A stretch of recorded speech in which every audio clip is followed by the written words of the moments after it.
One good evening. This is Dr. John Bennett, broadcasting from Bharatnagar, Nepal, in a continuing series of ACNS Neurosurgical Students Chapter. And tonight we have the pleasure of once again having Dr. Abdul Rana from Canada, a well-known Parkinsonism expert that tries to send his message throughout the world on Parkinsonism education.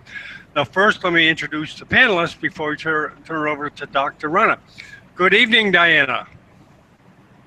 Hi, my name is Diana. I just graduated with a master's in biomedical sciences from Miami, and I'm currently sitting in California at home. Great. Welcome, Diana. Gaurav? Yes. Hello, everybody. I'm Gaurav Bhatta from Nepal, and I'm fourth year medical student. I'm studying MBBS in College of Medical Sciences, Nepal, and that's it for now. Thank you. Great, Gaurav. Welcome. And Simon, the old guard. Hello, everyone. This is Simon in Japan. Looking forward to the presentation. Thank you very much. Thank you, Simon. Simon's a medical student there. And Slaven, welcome back. Hi everybody, my name is Stefano Creech. I'm a medical student from Zagreb, and I'm really looking forward to hear Dr. Rana again. Thank you. Welcome, Slaven. Yosef, welcome back. Hi there. I'm Yusuf. I'm a fourth-year medical student from Dow Medical College, Pakistan, and I wish to pursue a career in neurosurgery. It's good to have you, Dr. Rana, over here. Thank you. Great. Great. Welcome back, Yosef. Okay, Dr. Rana, welcome back, and it's all yours. Thank you, Dr. Bennett, for inviting me to share this information. I would start with the very basic. As most of us know, there are two main types of symptoms of Parkinson's disease. The motor symptoms are bradykinesia, tremor, and rigidity. As the disease progresses, patients do get postural instability. There are many non-motor symptoms of Parkinson's disease. Some of the important ones are dementia, depression, speech and swallowing problems, falls, sleep issues. Some of these symptoms are called midline symptoms. I will come back to midline symptoms in the middle of talk to refer this. With relevance to deep brain stimulation. The main treatment of Parkinson's disease is medications with physical rehabilitation, occupational therapy, speech therapy, counseling, and some help from other experts may be needed, such as a psychiatrist, urologist, in some cases gastroenterologist, etc. Selection of medication for these patients dependent upon many factors such as age of patients, motor deficit, etc. As a general discussion, younger patients with milder motor deficit, one could try dopamine agonists, monoamine B oxidase inhibitors, and in patients with adult onset, such as around 50 or so, the dopamine agonist and monoamine B inhibitors are used if the deficit is very mild. But if there is a moderate deficit, then levodopa is the most effective medication. Levodopa is the most commonly used medication for Parkinson's disease, and in the first few years, most patients can complete their daily activity.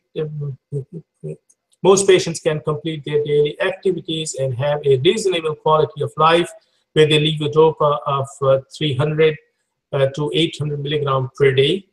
However, use of levodopa is associated with motor complications.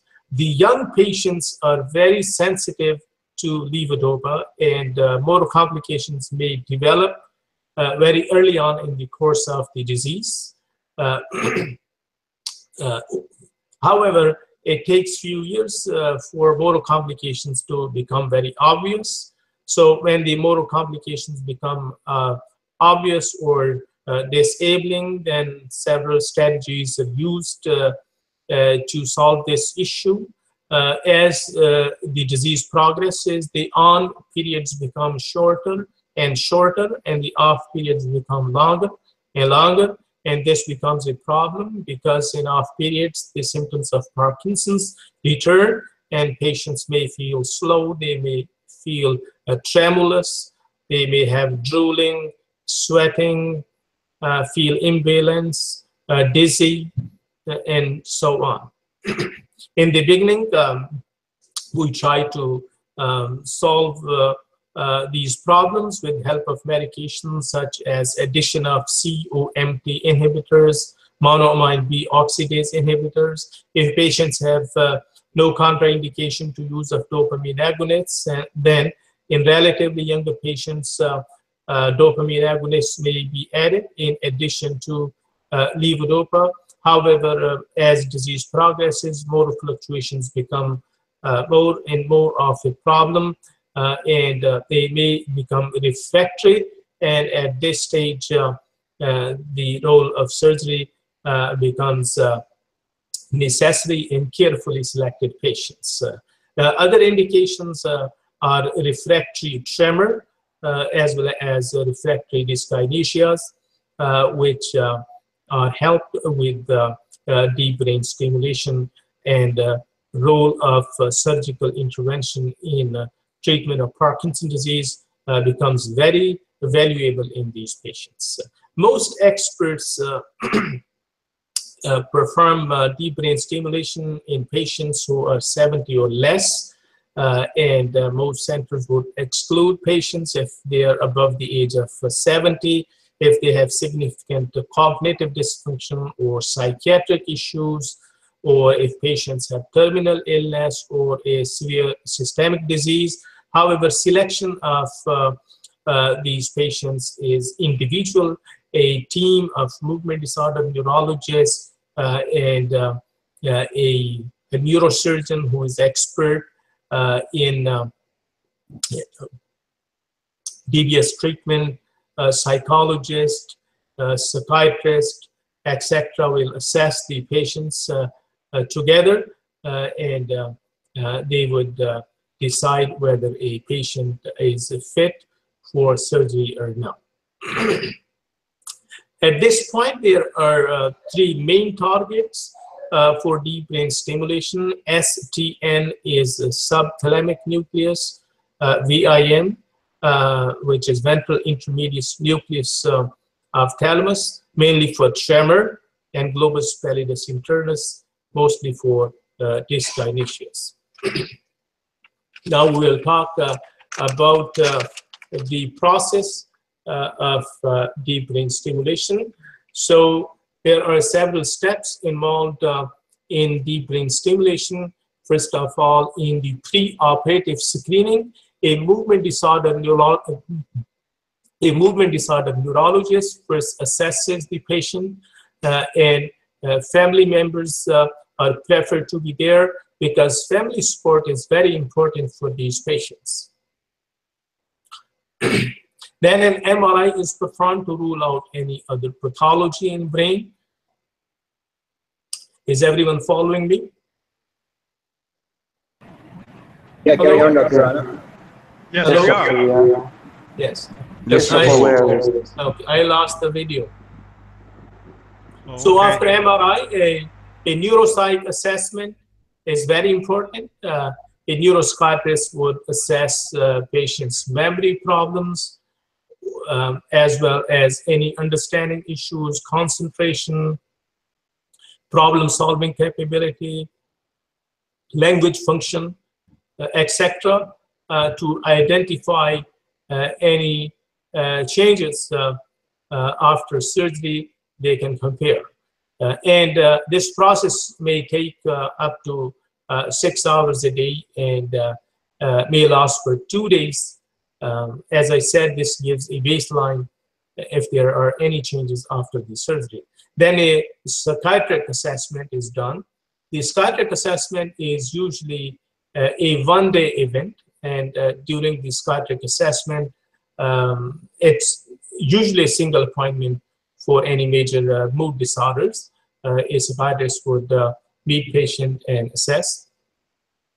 Then once these things are carried out successfully and patient passes all these steps, then they come to a movement disorder clinic again, and a levodopa challenge test is done. In this test, patients regular levodopa, which they are taking, it stopped for 12 hours. So overnight, patient does not take any levodopa. Then they come in the morning. Then a movement disorder neurologist will assess the patient, and they will do UPDRS subscale part 3. Then patient is given levodopa, which is a little bit higher than the usual dose. Then UPDRS is again completed when the patient turns on. This helps to predict the response of symptoms to surgery, and there is usually a clear improvement in the UPDRS score. And then after this is done, patient goes to see a neurosurgeon. In the preoperative clinical assessment, before the day of surgery, patient would go for blood tests, EKG, X-ray, physical examination, as well as anesthesia consultation. Patients may be videotaped to compare their condition before and then after the surgery. And then when surgery time comes, patients get a stereotactic frame to keep their head still and locate the area of the brain where the electrodes are placed. The MRI is performed. Patient goes to OR, and under local anesthesia, patients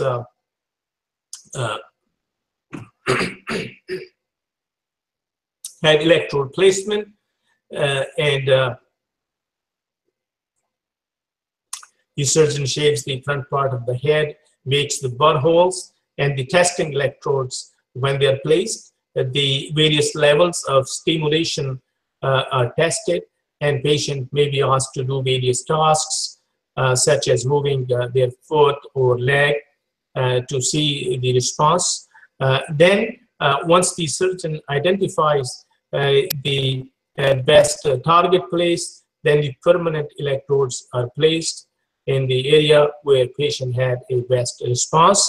Then the butthole caps are secured, and the electrode position is stabilized. Patient goes to recovery room, and then within few days, the MRI of brain is performed again to see if everything is in place and fine, and there have been no complication.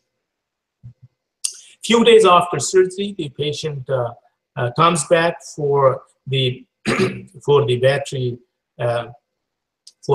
placement, which is called IPG, internal pulse generator. It is placed under the skin below the clavicle.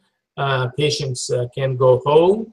The stimulator is still off. Patients are taking their regular medications. Then the patient comes for a follow-up for programming. At that point, the various settings are programmed by the movement disorder neurologist, and then the medications may be adjusted.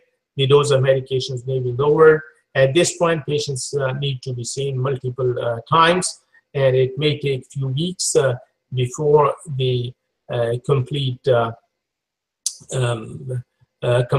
adjustment of the dose of medications may be reached.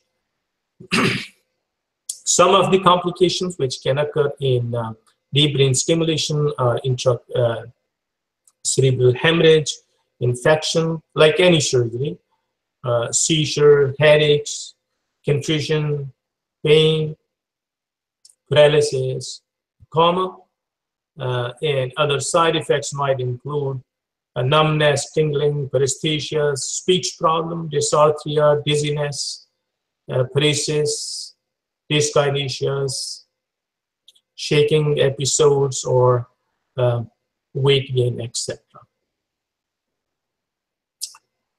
That's end of today's discussion, and I'll take any questions.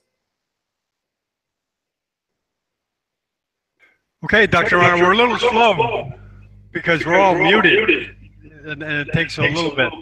Sure. Okay, students, Dr. Rana would like to entertain some questions from the panel, if you'd like to ask some questions.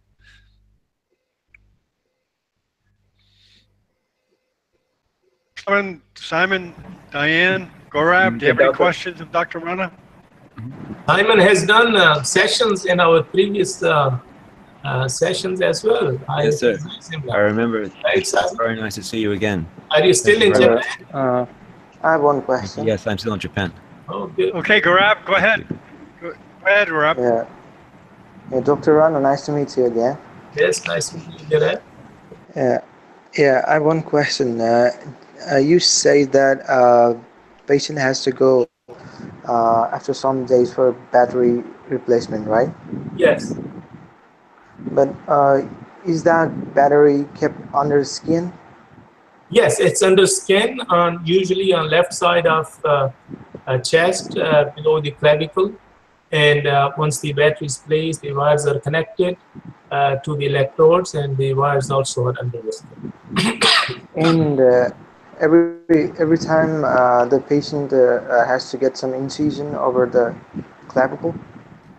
Pardon me? Once the battery is replaced at that time, the patient needs to. The life of battery is several years. Oh, no, I'm going to ask every time the patient goes to the hospital, the patient has to bother about the incision, right? Pardon me? No matter how little it is. Every time the patient goes to the hospital, he has to get some incision, right?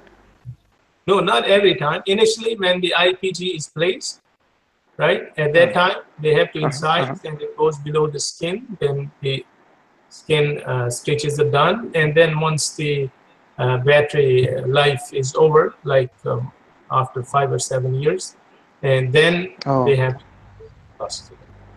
replacement. Okay. Thank you, doctor. Yeah, and incidentally, Gaurav wants to start a chapter of the Parkinsonism organization in Nepal. Yes. I understand. Oh, yes. Yes, I have spoken. Yeah. So I have discussed that to the person. His name is Natish Sharma. He is the in charge of International Affairs Committee. And before he went back to because of weekend and everything, he may be a little bit late. But I think he asked for me my resume, CV, and I sent him, and maybe he's working on that, I guess. Oh, okay. He's already in contact with you. That's good. we're watching a live interview. Okay, I'd like to introduce another panelist before you go on, Dr. Rana. Khalid, could you please introduce yourself? Can you hear me okay, Khalid? Just unmute. And Vivek, could you please introduce yourself to Dr. Rana? Go ahead, Khalid, unmute yourself, and Vivek, unmute yourself and introduce yourself, please. Is Dr. Well, Khan? Dr. Khan, can you please introduce yourself? It's a pediatric neurosurgeon from Pakistan. Dr. Khan. Okay, I guess we'll wait. Go ahead. Okay, any more questions from the panelists? Simon, Diane, or Yosef? Not yet. Thank you, Dr. Bennett. Okay, so that wraps it up, Dr. Rana. Thank you so much. It was nice meeting all of you again. Thank you very much. Okay, well, that was a short but sweet presentation, but sometimes you remember more if it's short. And I'd like to thank you for coming out, and thanks for all the students. And we're going to continue on with another presentation, Dr. Ipcharian, talking about CNS, past, present, and future. So panelists, just hang tight, and we'll continue on. And thank you, Dr. Rana. Thank you, Dr. Bennett. Okay, we'll be in touch. Mm-hmm. When is the next hangout, Dr. Bennett? What, right now? I'm getting IPE at the next room. He's there. Yeah, Oh my. Yeah, he's in the next room. Let me go tell him he's in the next room. Hold on. It's great to have you here, Dr. Khan. Thank you for joining. We know that you're in your working hours, and it's really a privilege to have you here, as well as your team. Maybe if you could unmute to see if you can introduce yourself to the panel, because you are the only neurosurgeon here, except for Dr. Cherian.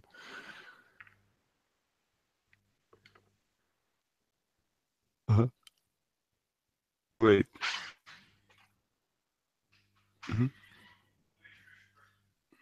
Great. Mihak, you are welcome.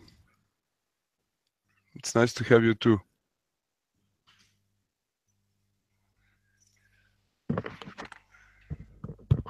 It's convenient. Okay, let me just send him the link. Mm-hmm. Mm-hmm.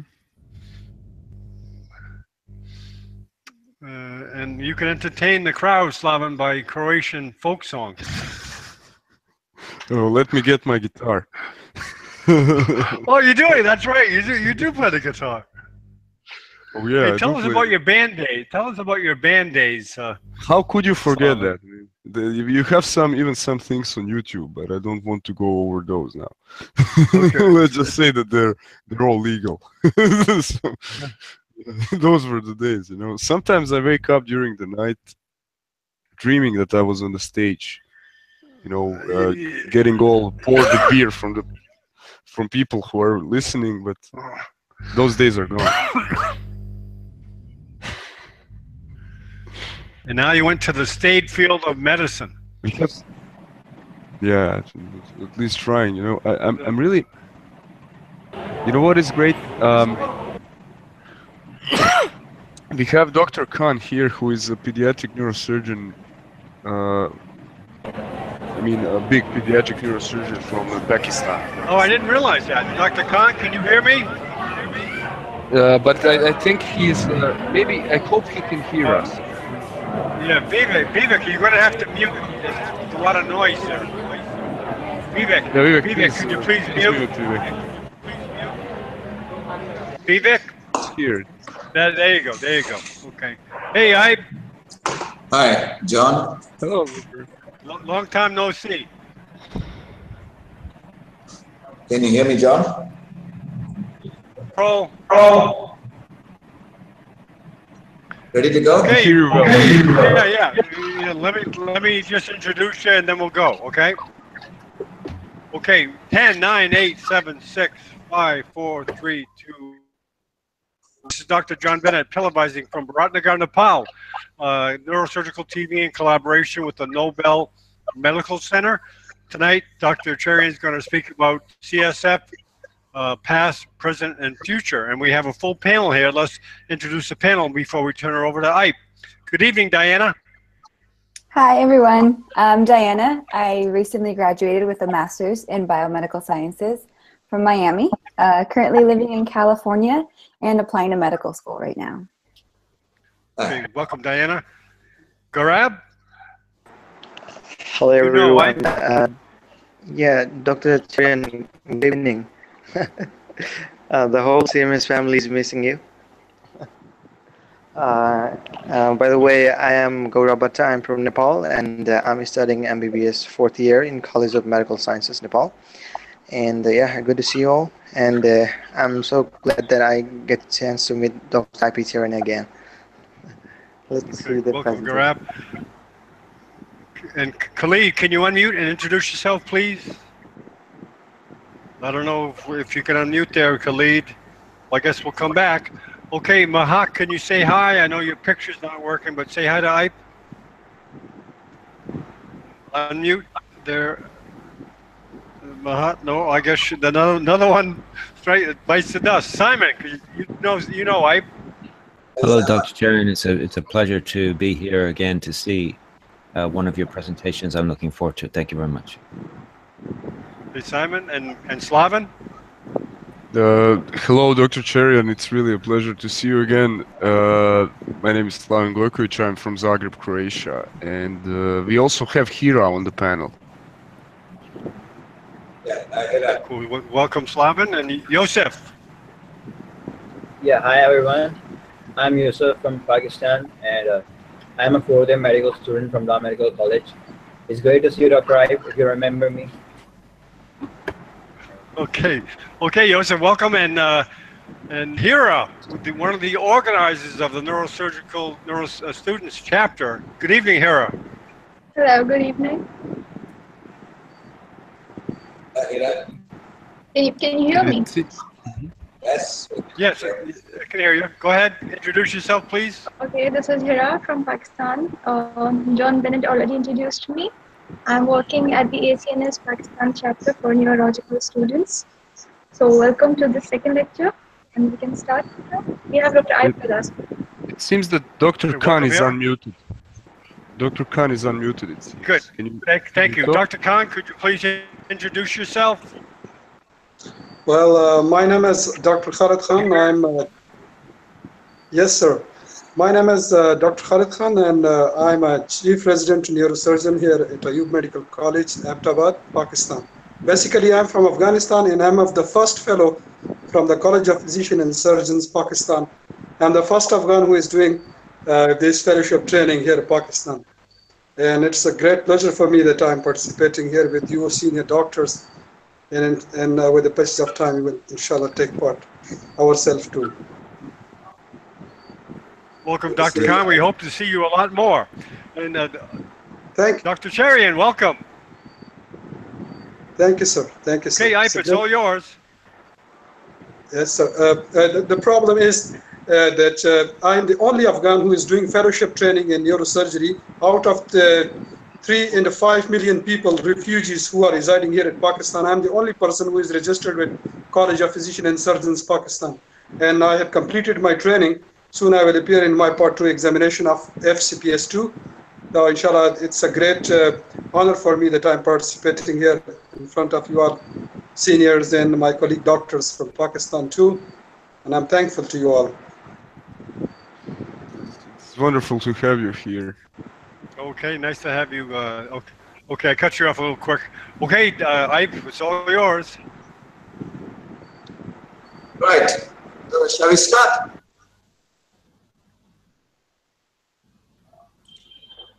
Can you hear me? Okay, Ibe, do you want to start your presentation?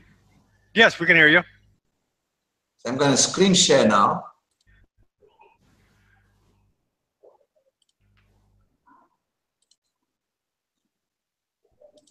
Can you see me? Can you see my presentation?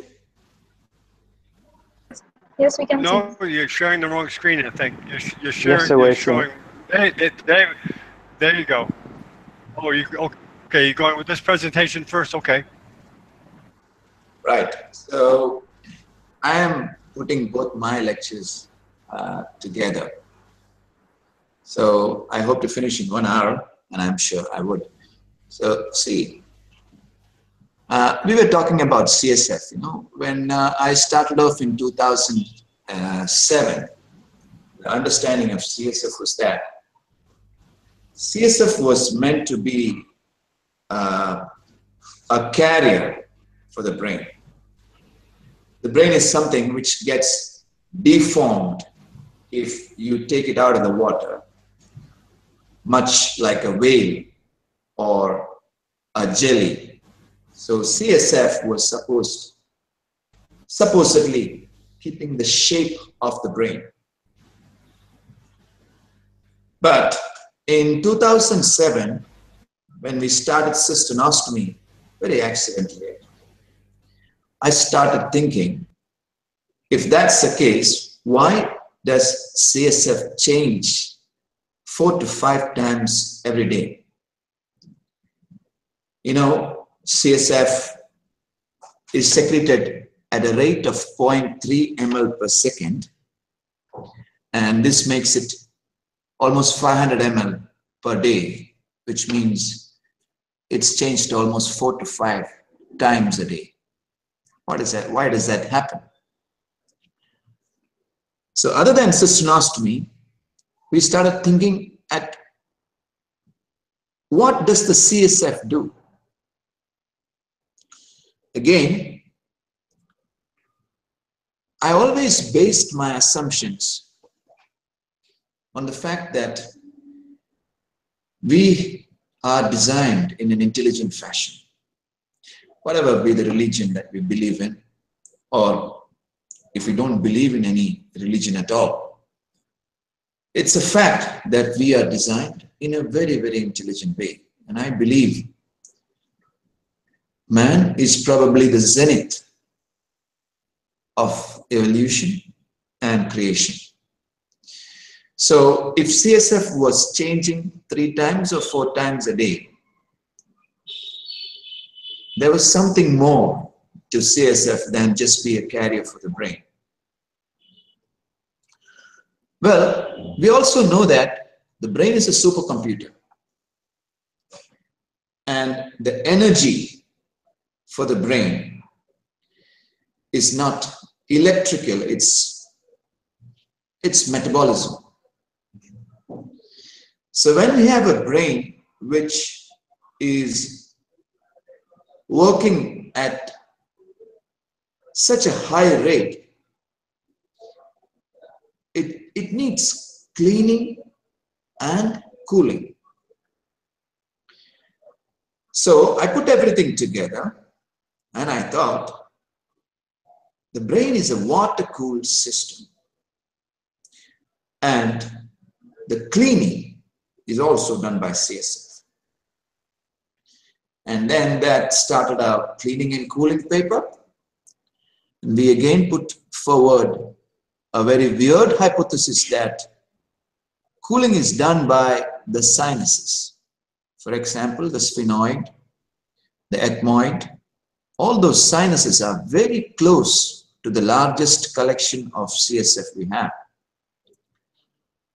And if you see, these sinuses are lined by wet clothes, mucosa. And when you breathe,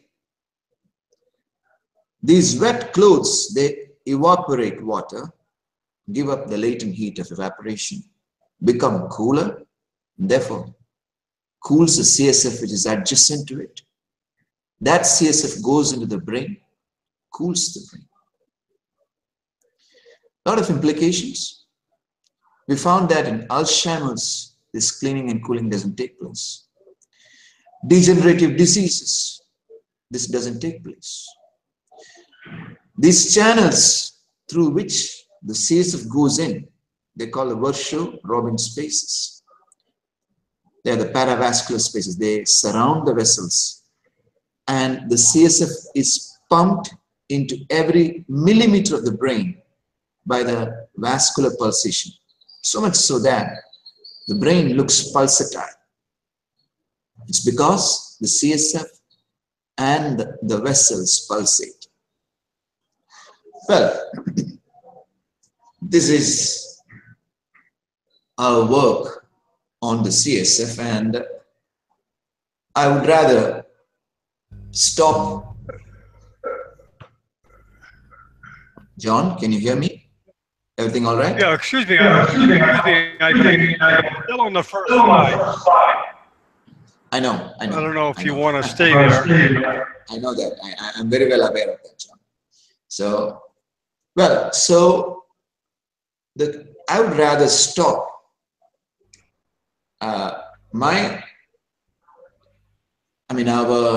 talk on CSF. The CSF past was when we thought the CSF was used as just a carrier for brain. The present is cystonostomy, where we think that CSF goes to the brain and the CSF shift edema could be alleviated by opening into the cisterns and so on. The future is this CSF is also used for cleaning and cooling, and you could have 1,000 research papers where this cleaning and cooling, if it's incorrect, you can have many diseases. And we could do a lot of research on disease in the future. But you must understand that all this I based on one conclusion, and that was we are intelligently designed. So I started thinking further. In 2010 and 2011, I started thinking about who designed this? Who is the designer? And then I'm going to tell you about a few of my findings. So most of us, I believe, we live in the spinal and the sensual level of living. We live at the level of 5 senses.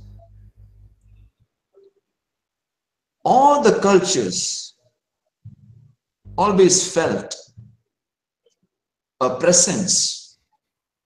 People called it God. People worshipped. People called it different names. John, there is some sort of a disturbance. John, can you? Would you like the students to ask questions now, Doug? No. Can you hear me? Can you hear me? Yes, we can hear you. Yes, sir. Now, yes. So it's an undisputed fact that God exists in every culture, all over the world, everywhere.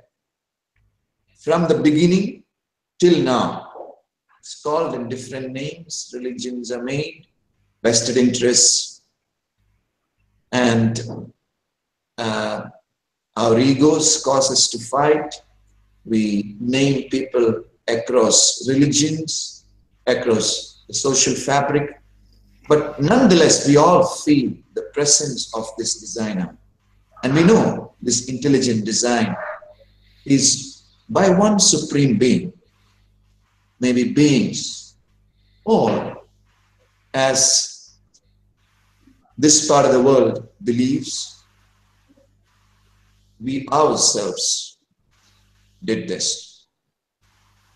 Now let's look at something different. What's a Fibonacci sequence? I'm sure Slavin and Hira and all must be interested in this. You see, the Fibonacci sequence is 1, 2, 3. You add 2 and 3, you get 5. You get 3 and 5, you get 8. 5 and 8, 13, and so on. So you divide any number by the previous number. You get this ratio, 1.618. It's called the golden ratio. Ancient artists knew this. Leonardo da Vinci knew this.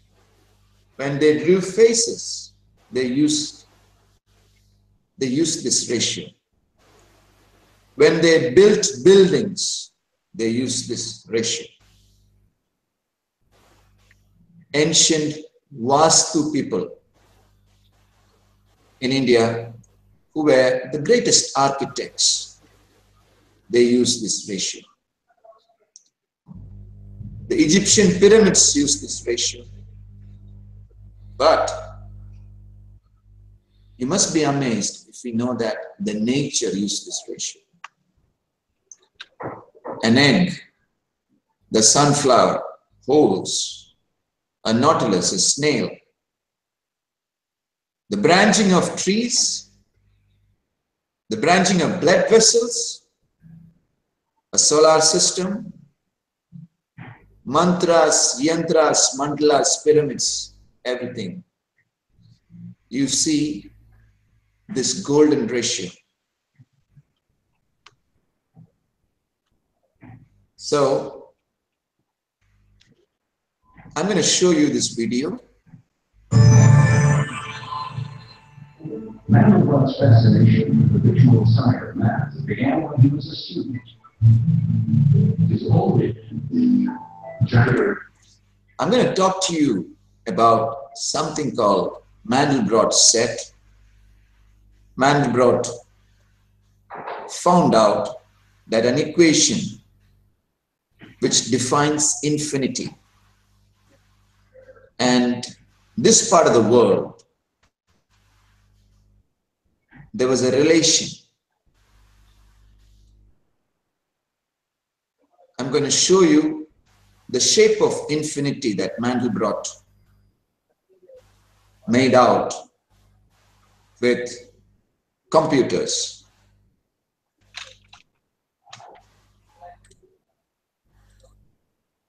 That's the shape of infinity. The Mandelbrot system. If anything is described Mandelbrot system, it looks like a man, it looks like a cat, it looks like a cactus, it looks like a cockroach. It's got minutes. You can see the shape. And there's this trunk. You know, in ancient Indian culture, there's this peculiar god who is worshipped before the beginning of anything. And this god was called Ganesh. It is said that he is the son of Shiva, and Shiva had cut off his head and pasted an elephant's head instead. But you see this shape, and you see this shape. And you will be amazed to know that Ganesh actually literally translates to the Lord of mathematics. Ganatantra is mathematics. Gana means numbers. Ganesh Ish means God. So Ganesha is Isha of Gana, the Lord of mathematics. And Mandelbrot saw it in 1966. Mathematicians in this part of the world saw it 3,000, maybe 5,000 years back. Let's look at some more things.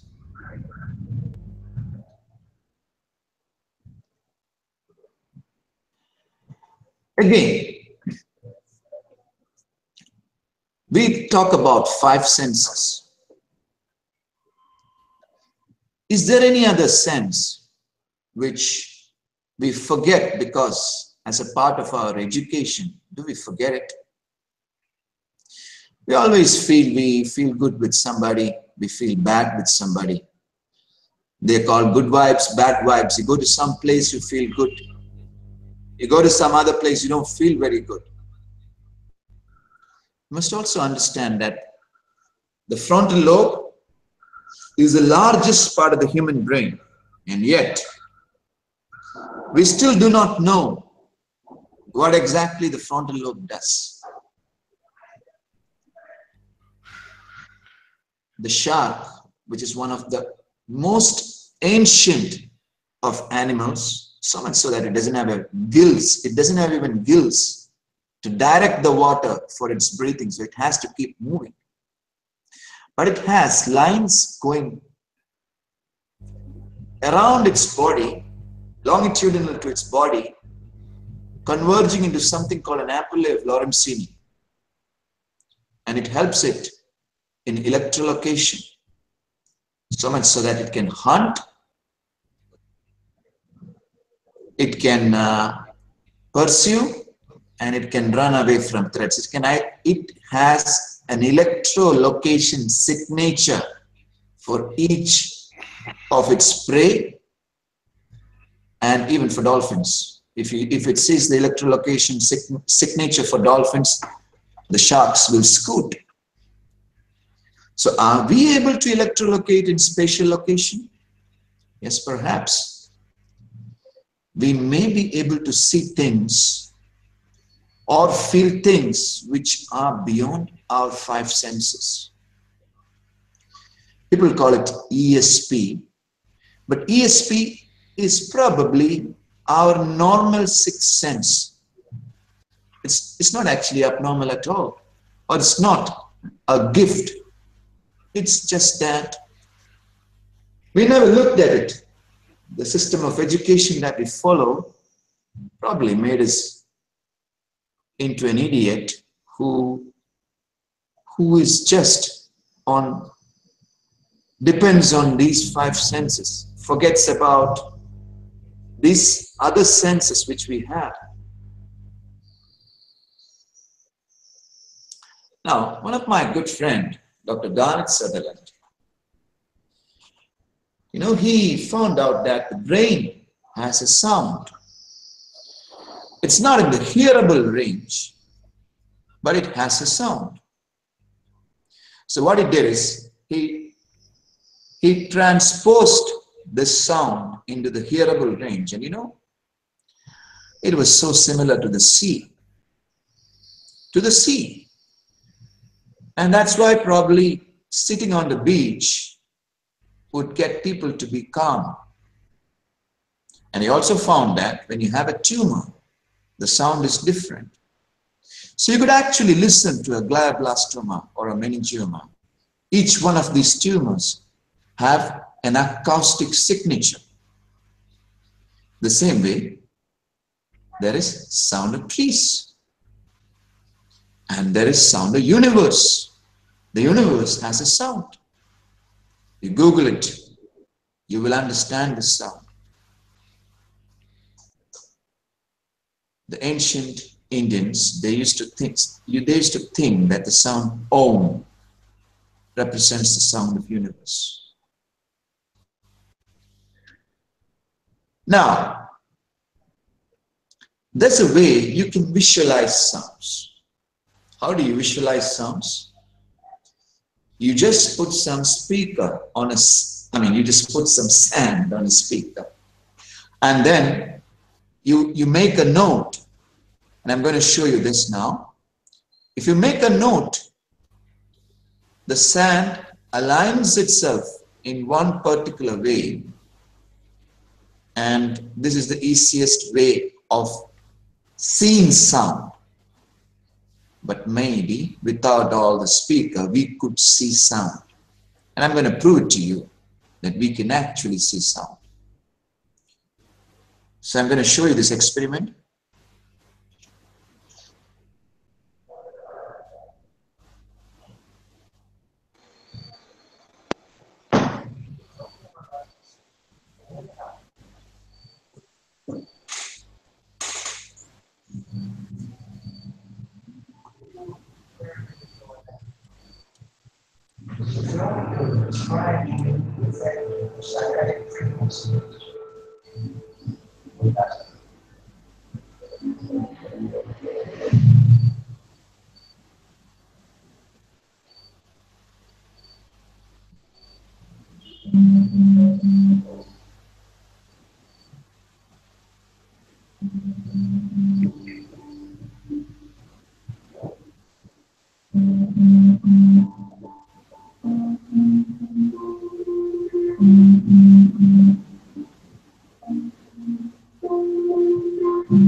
So, what you saw was semantics. You know, this is Sri Yantra. It's one of the most holiest signals. It's called a yantra. There are many yantras. But in Indian philosophy, this yantra is the basis of it is a 6-pointed star. And it's found in the holy altars. You know, the tonoscopic or the semantic visualization of Om is Sri Yantra. So there was a way people could see sound. Maybe we could see too. They used to see this sound, and it is not just common for us. In India, the 6-pointed David star is found in another religion, Aramaic religion. So if you see, this is another mandala. This is Jewish mysticism. And I'm going to show you even animals could see this. This is a mandala. It is like Ashoka Chakra, which is a 24-spoke wheel seen on the Indian flag. And Ashoka was a Buddhist. Ashoka Chakra was a mandala, which is like a yantra. It was probably seeing sound. So, I'm going to show you this video. Unfortunately, this small Japanese pufferfish is dull, almost to the point of invisibility. But to compensate, he's probably nature's greatest artist. To grab a female's attention, he creates something that almost defies belief.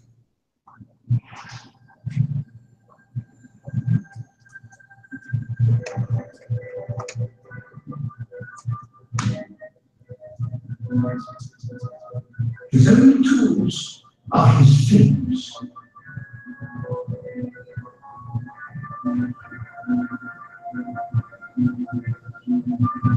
In his head, the plan of mathematical perfection.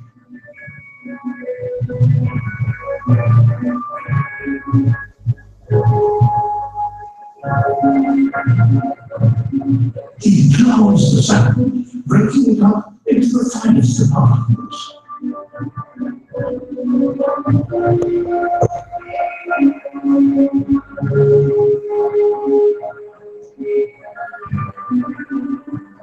These shells are just rubbish to be removed. He uses them to decorate the bridges of his construction.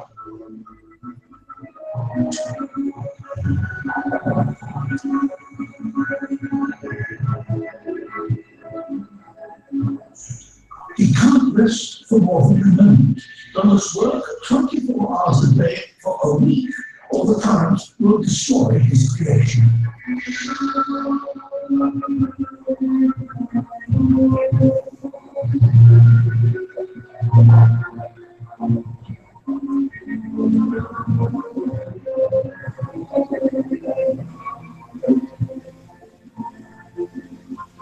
A final tidy up, and this masterpiece is complete.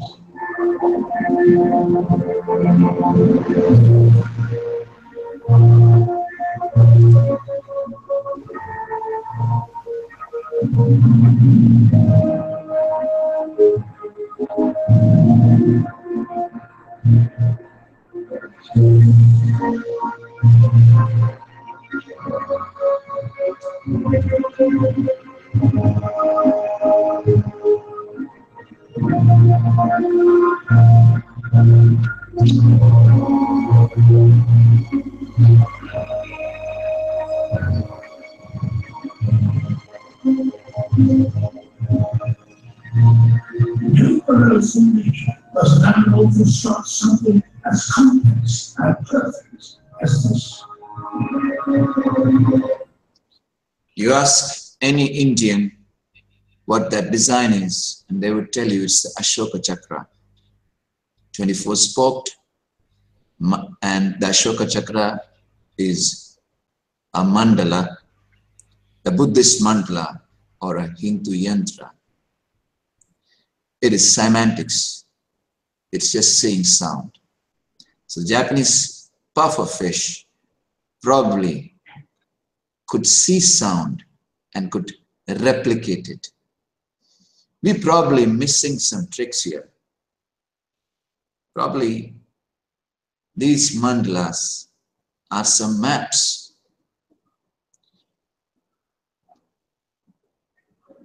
You know, one of the things which is really interested me, one of the mantras is Om Namah Shivaya. They worship the god Shiva with this. But if you see Shivaya, the meaning of, literal meaning of Shiva in Hindi is without or zero. Om. Om actually represents infinity.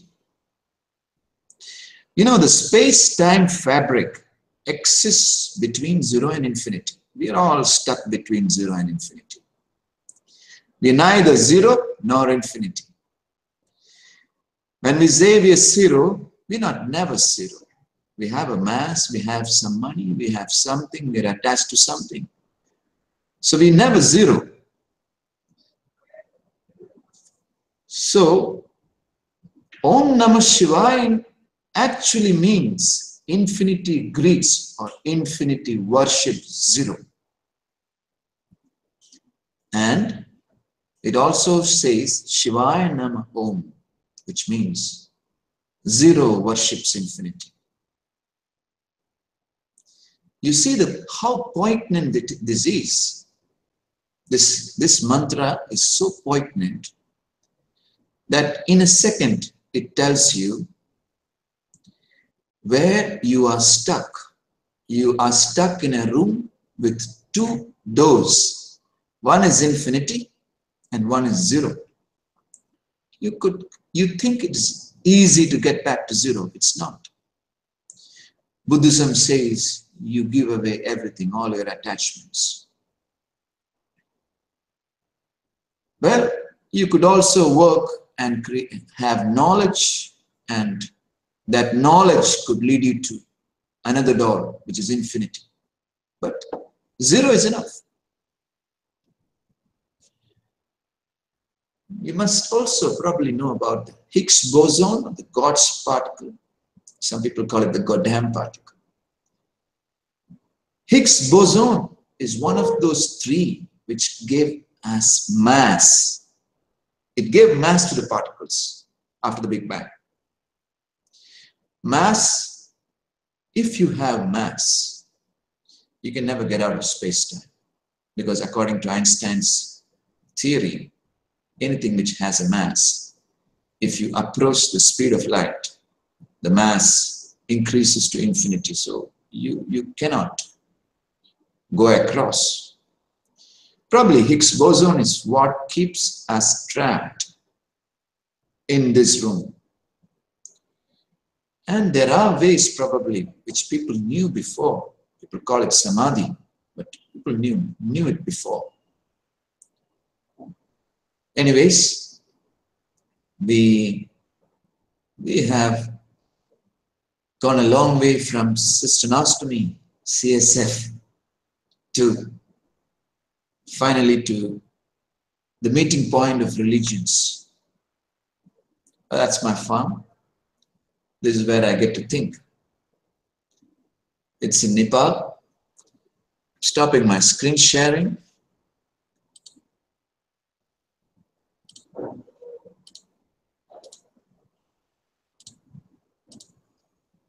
Thank you very much. Okay, I'm stopping the screen share. Can you see me now? Yeah, I can see. Yeah, you're off the screen share. That's fine. That's fine. That was surprising to me, the presentation. And I watched that last night, and the shapes that those fish make, it was incredible. Incredible. It couldn't be done by a human if they even tried it. Any questions or comments from the panelists? Hello, Simon. Yes, thank you very much, Dr. And I'm very interested in the what you said about the sound of a glioblastoma. How we should become more aware and that we have much more learning in front of us. Perhaps we are just starting to understand more about this, and so there's something we have to take into consideration. I'd like to learn a bit more about that. Thank you. Last night you said that there's some evidence base behind that, correct? Yes. Garnet is doing this. It's very novel research. So maybe we don't have to do any scans. We probably have a cell phone app which can probably pick up brain tumors. And considering that cell phone also produces brain tumors, they could probably pick up the brain tumors that they produce.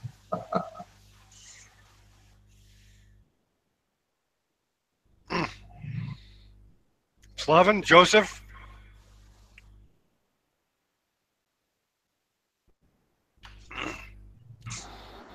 So, may I ask one question?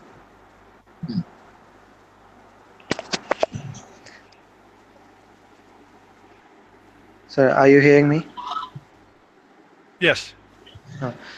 Sir, you were talking about that sixth sense, and I was not clear about that. What sixth sense you are talking about?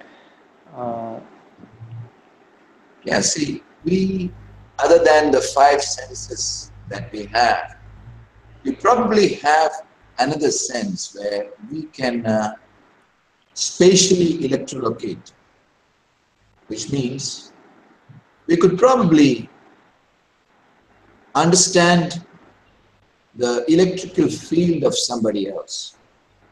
Not only that, I'm probably telling you that we may be able to, if we trained ourselves, we may be able to read thoughts, we may be able to read many other things. Now, I'm doing a research with the ashram on this, on the Sri Sri Ravi Shankar ashram on this.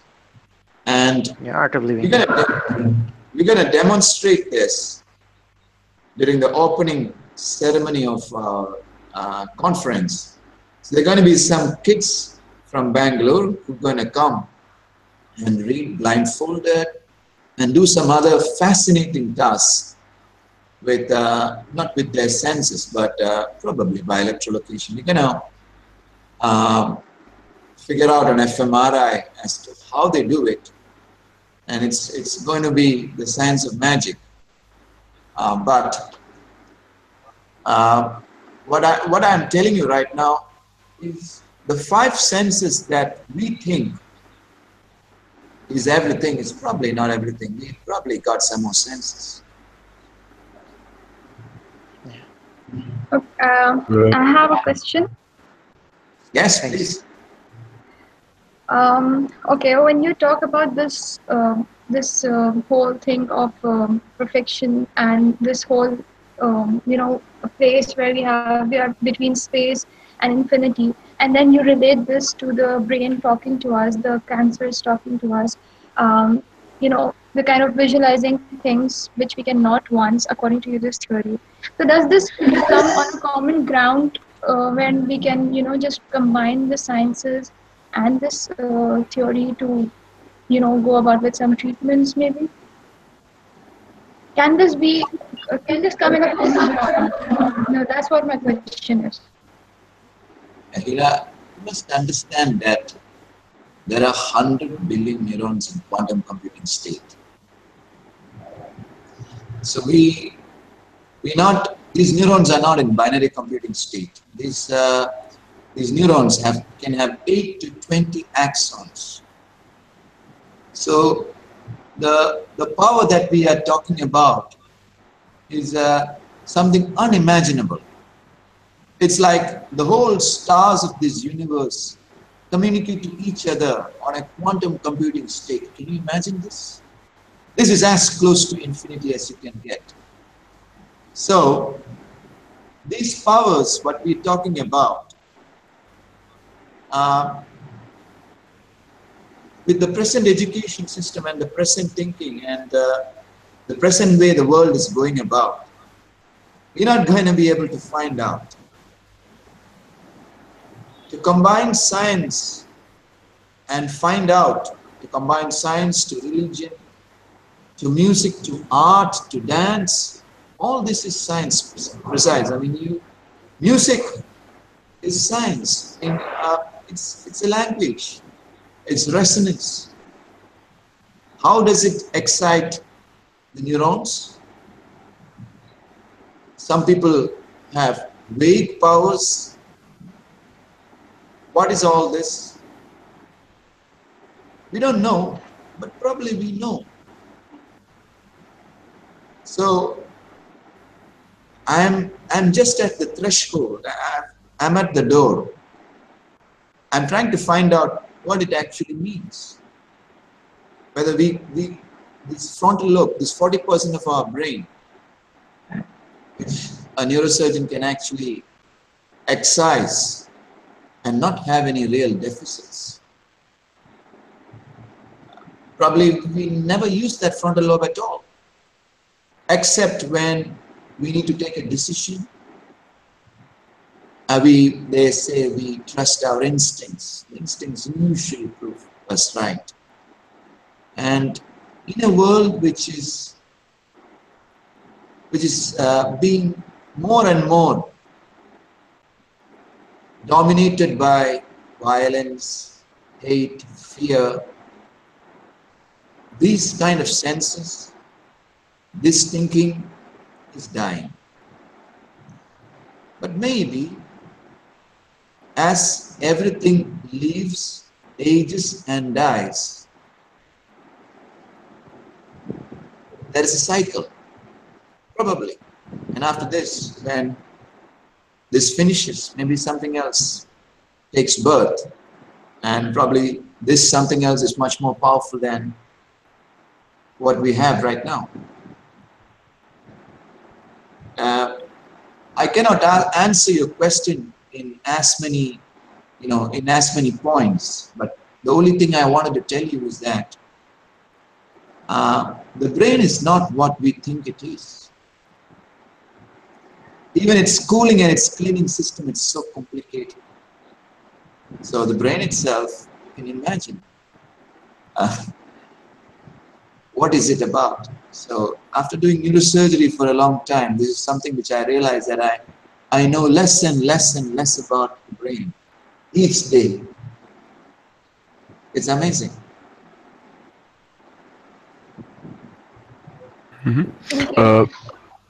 I wanted to say something, if you hear me well. Yes. One thing I love about Dr. Cherian is that he is a karateka, he's a karate master with all this. And I think I completely understand what he meant by the sixth sense. Because some things you can, in karate it's like that, when you are facing fear and when you're facing some kind of an opponent. And I think in neurosurgery, every surgery is your opponent in a way. You need to defeat natural consequences. And when you face this, the best ally you have is exactly this sixth sense. And I think that karate, for example, develops this skill. But there are also some other things that I think Dr. Cherian remarkably mentioned, and I heard some of these by an academician in Zagreb University. He's a professor of neuroscience. And he was saying the same things, that the brain, there are as many spinae, that's the dendritic spinae, that's the connections that are made when we learn new things, then there are atoms in the universe, they say. I mean, it is so complex that this complexity can never be, and I'm really, how can I say, I listened to your presentation, I relaxed, I sat back, I turned off the camera in order to concentrate better. I mean, not to concentrate on how do I look on the camera. And it's really remarkable that you put us all at this doorstep where you say you are standing. And it's really, I would like to hear continuation of your research in this field. And I would like to continue being your student in this new way, because this is more than just neurosurgery or medicine. This is more than just life teaching. This is more than thought teaching. It's something really, it is really the research of not just meaning, but everything. I mean, what humans are in a sense. And I think it surpasses all the philosophical questions in a way. So it's really a presentation that I would like to see it again when it is being done and put on YouTube. So thank you so much. I'm overwhelmed in a way. Thank you.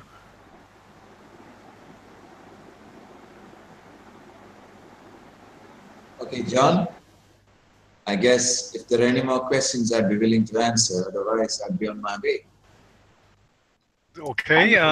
Just one quick question, if I can. Go ahead, Diane. Go ahead, Diane. Just going off of what Slaven said, I am just kind of sitting here and taking in all of the information, since these are two areas that I've never seen kind of overlap and be put together like this. So it's really interesting. So I'm wondering what's next in your research, or what is the next presentation, or how are you going to elaborate more so that we can better understand, and so this idea and this theory and these thoughts get exposed to more people. Diane so beautifully put what I wanted to say. Thank you so much. Great.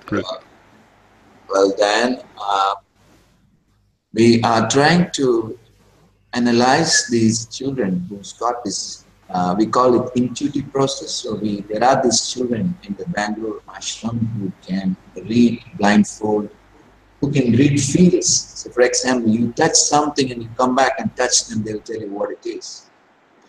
So this is a remarkable thing. So we want to prove it first here, and then we have an fMRI. We have a new facility which has state-of-the-art facilities. So we have an fMRI studio within the MR, and we're gonna, when these children do these tasks, we're gonna see what part of the brain is getting activated. But more than that, I would like to also go ahead and look into all religions and try and connect more dots. I'm now connecting a few of these dots, and I am finding it really interesting. So maybe I'm just connecting a few more dots. And well, the next time I get something, I'm sure I'd be very happy to share this, maybe in a year or so. Let's see. Okay. Yeah, Dr. Cherian, I want to say something.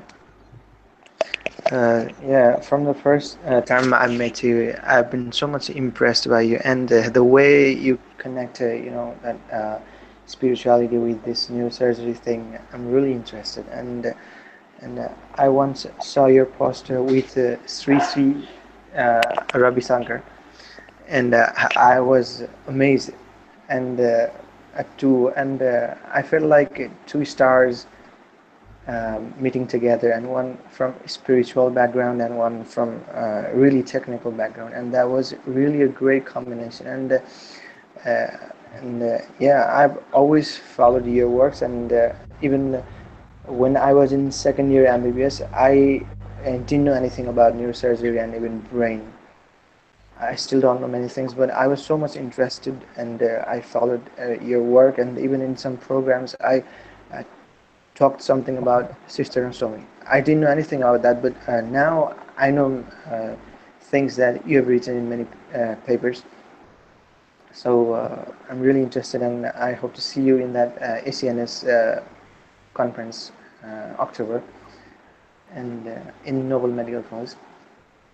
So I'm following you, and I'll be following you, sir. So you're really not among the mass we see usually on daily basis. So I'm so glad that I met you that day. So I want to be your disciple every day. I will learn many things from you. Thank you so much. Thank you for the very kind words. I'm looking forward to see you here in October. Nice. Thanks. Thank you, sir. A quick question. Have your spiritual feelings deepened since you've been to Nepal, or you kind of always kind of felt this way? I've been an agnostic for most of the time, John. I always thought religion was something which is more of a political mafia. But then, the philosophy behind each religion is very profound. There has been an attempt to figure out what God is, and people have been very close to it. In most religions, yes. But you take this concept and put a tika, it becomes Hinduism. You say Allah, it becomes Islam. You put something else, it becomes Buddhism. But it's an attempt to go to either zero or infinity. Nothing more than that. So I wouldn't say my religious sentiments or feelings have deepened since being in Nepal. But I have been on a path of seeking truth after I've been in Nepal, I can say.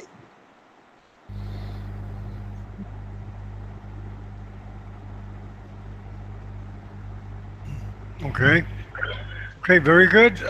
Is there any more comments or questions for Dr. Sherian? Do you have a question? Oh, okay.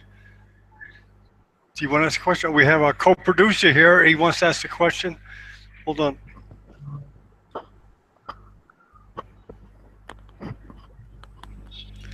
Very warm good evening to all. I am Shri Prasad Shah from Nobel Medical College, second year MBBS student. It's my great privilege to attend the lecture in the same office from where Dr. Cherian is giving this conference.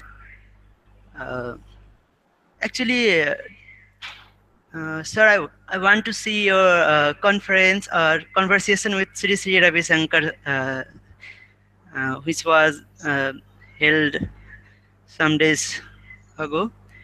And I hope some more videos relating to these spiritual things. Just you have talked some Ganesha, Lord Shiva, that how it's related to these all sciences. So I want some more video and some more clarification on these topics. Well, I could talk for a day on Shiva. You know, I've been brought up as an Orthodox Christian, but these kind of things really amazed me. And, you know, you go to the top, the boundaries between religion, the boundaries between nations, all these melt away. And Shiva is a god where the boundaries between man and woman is even melted away. He's called Ardhanarishwara, which means half man, half woman. And he is a strange god. He's the god of death. He's supposed to be, you know, weird, but he is somebody where all the boundaries melt away. Even the boundaries between a man and a woman, it melts away. So I've been fascinated by him. I could talk to you about Shiva for a day. So the point is, we start looking at the smaller pictures, we go down and down and down, start looking at more and more and more divisions. We look at nations, we look at states, we look at religions, we look at sects, we look at households, we look at, then we look at ourselves, we find that we have two hemispheres, probably that's why the division comes. Yeah, from very my childhood, I have been listening about the Om Namah Shivaya, that mantra. But the way you describe it was phenomenal. Very thankful for that. Okay, thank you very much, all of you. My pleasure. Okay, I have one question, small one. Go ahead. Yes. Go ahead. Okay, when you talk about the boundaries between 0 and infinity, so does the human mind have the capability to reaching the both ends? Of course, yes. The human mind is capable. You know, the concept of zero was conceived by an Indian mathematician. But we still really don't know what is the concept of zero. We say when somebody got out for zero score, we think it's zero, it's not zero. Zero is when there is nothing. And it's actually very close to infinity. I'm trying to find out what actually zero means. And if you look at pure mathematics, zero is such a profound thing. Zero is probably heaven. And this is what Shiva was. Zero, you know, you 0 into 1 is 0. 0 into 2 is 0. 0 into any number is 0. The same way, infinity minus 1 is infinity. Plus 1 is infinity. So these are two concepts which are really, you know, really difficult to understand. But I'm sure with 100 billion neurons in quantum computing state, we could understand, and probably that is what people call mukti, that we just vanish when we understand. You know, there's this movie called Lucy, and in the last stage she says, on the cell phone there's a message. Somebody asks her, where are you? And the cell phone message comes, and I'm everywhere. You are probably everywhere. You are everything. In Hinduism, there is this beautiful saying called Tattvam Asi, which means the principle is you. Or in other words, the universe is you. You are the universe. There is no inanimate, animate, no trees, no desk, no other people, no religions, nothing. John Lennon probably dreamt of that, but the truth is, there's a lot of movies which really strikes us because of this concept, like Avatar is one concept where, I mean, it's one movie with this concept, the tree of life. Everybody is together, everybody is one. The boundaries disappearing to zero. And then probably zero is so close to infinity. Well, there's a lot of things we can share, but it's abstract, doesn't have evidence. We still don't know. It's just hypothesis. Okay. Thank you. Thank you. Very good. You know what? I wish I could have listened more. I'm so worried about this thing going well, you know, with the sound and everything. But our next talk is with a doctor from Tanzania on the hyena bite of the skull. It's a little change of pace from this talk, and you're welcome to stick around. So we're just waiting for Jumo to come. Any more remarks or comments or questions from the panel before we go? We leave Ipe's talk and go to the next one. Maybe better not, but I just wanted to say again that it's an amazing evening. and one more thing that academician said. He said that all the top science comes down to what you have inside of yourself, and that's exactly what you said now, Dr. Jerry. So I think you are beyond the gate already in your research. Okay, thank you. I won't stack the time longer. Yeah, thanks. Thank you all for listening. Thank you very much. Okay, well, Victor has come in to say hello. Hey, Victor. Hello. Victor, Hello, my dear. Okay? Can you hear okay? Hello. Hey, Victor, can you hear? Hello. Hello, Victor, can you hear us? This is Victor Hugo Perez. I think most of the panel knows Victor. Anatomist and neurosurgeon from Mexico City. I'm going for my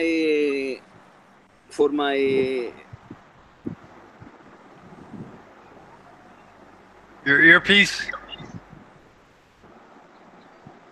Can you hear us, Victor? I guess you can't.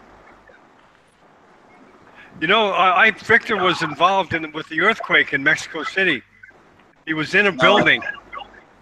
I know. Victor messaged me. Victor is a very good friend. He's been involved. Yeah, you probably saw his Facebook postings. Victor, can you hear? Yes. Yeah, Victor, can you tell us about your experience? Good. Can you tell us about your experience in the earthquake in Mexico City? Yeah, that's the reason I'm here. Okay, let me go for my headphones. Okay, wait a minute, please. Okay. Yeah, they actually got an aftershock, I think today or yesterday, that was quite substantial compared to the original earthquake.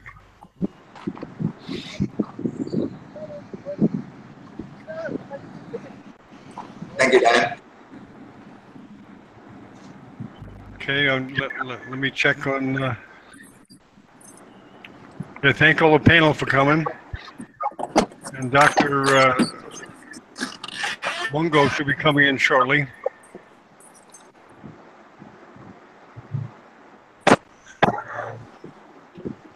Dr. Juma Magogo from Dar es Salaam, Tanzania. Let me send him another link.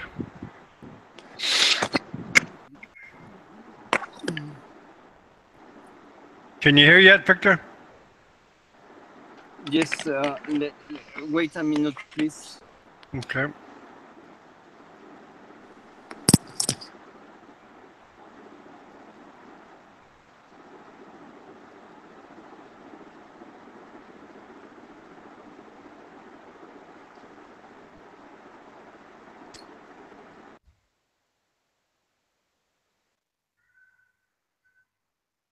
Sir, are we going to have another hangout session or something? Yes, we are with Jumo. Dr. Jumo from Dar es Salaam, Tanzania is going to talk about a case presentation of a hyena bite of the skull. Next. Oh, I was interested, but I gotta go because it's 9:30 and I have some really important stuff. I think okay. Maybe I can watch the record later. Yeah, it's going to be recorded. Jumo Magogo. Yeah. You fixed up yet, Victor?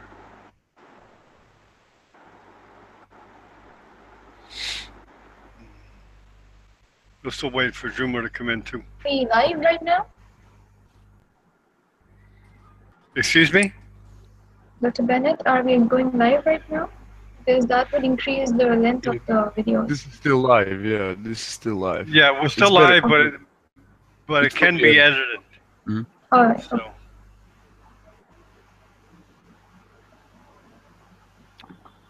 So how you been, Hira? I'm good. Good. We never How's got your a hold husband? of Nor, huh? We never got a hold of Nor. Oh, no. I think she's too busy. Oh, well, you know, Hira, to your right is Diana. She just graduated. She's applying to med school from California. Oh, hello, Diana. Diana, say hi to Hira. Hi. Yeah, Hira made the Facebook How are you? page. Good. How are you? I'm good. Yeah, her husband, Diana, is out in Alberta, Canada. He's in Calgary, actually. Calgary. Yeah. Calgary, Canada. Home of the Calgary Stampede.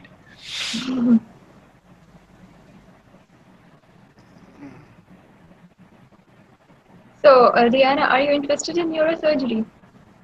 Yeah, I am. I'm still trying to figure out, specialty or specific interest, since I'm only applying to medical school right now. But neurosurgery is definitely something I'm thinking about getting into. Yeah, you have a long way to go. Yeah, I do. Hey, you know, we're going to have a conference for female neurosurgeons probably pretty soon. Yes. You guys might be interested in moderating that or being part of it. We can have it next week, I guess, because we can have Dr. Anita and can we approach Dr. Yoko Kato from Japan for that? Well, here, I think the students like Diana can benefit by some of the talks that were given in Pakistan.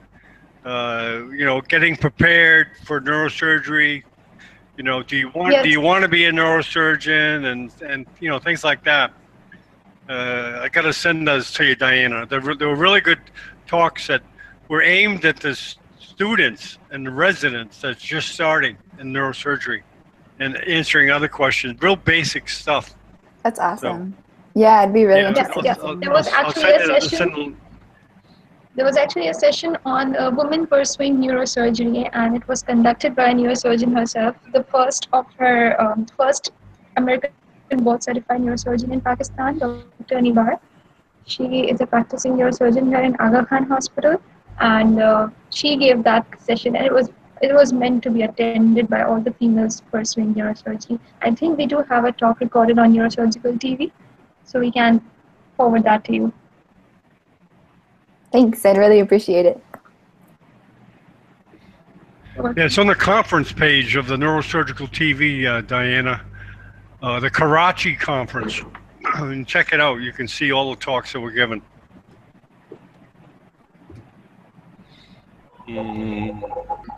I think Dr. Victor is ready.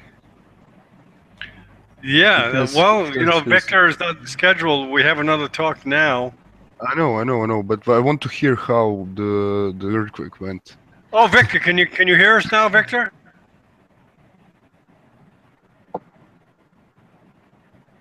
Mm-hmm.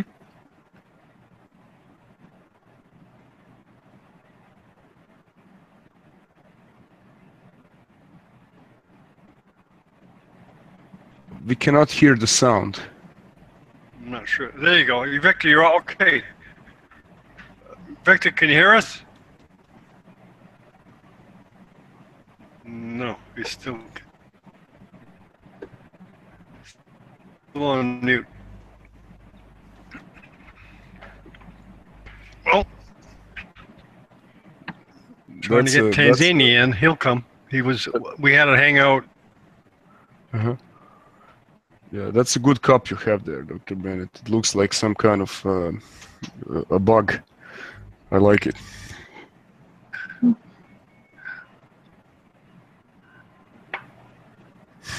Yeah, I wish I could have listened. Yeah, we can only listen and wait.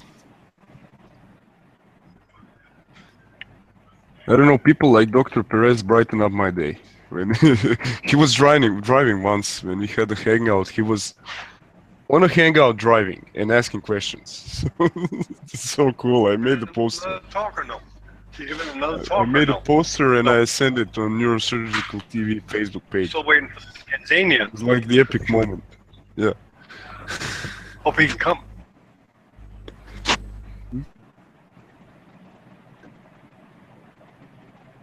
Yeah.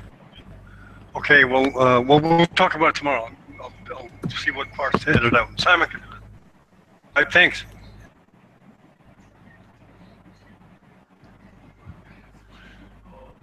Much. Good night. So we're waiting for Tanzania.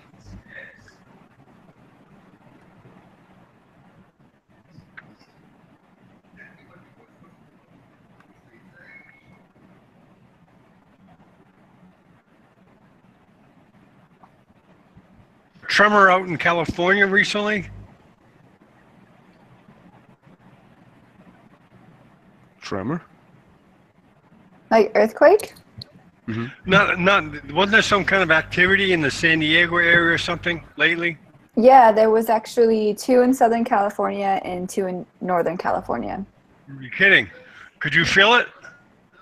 No, I didn't. The closest one to me was along the coast, but those ones can sometimes be the scariest because of the tsunami warning. Oh, yeah. But it's a little frightening with how frequently they've been coming up and in different areas, but especially California, because we haven't had a big earthquake in some time, and we're expected to. Yeah, that's a hot area. Are you in the Bay Area? Yeah. Outside the city or? Outside the city. Okay, how far out? About an hour out. Oh, okay. So it's really like in the city. That's on the line. That line they have. What is it? What's it called? The San Andreas fault line. San Andreas fault. Isn't the city right in the middle of that? No, I don't think so. San Francisco, no? I'm not sure, but I don't think so. Okay. Yeah.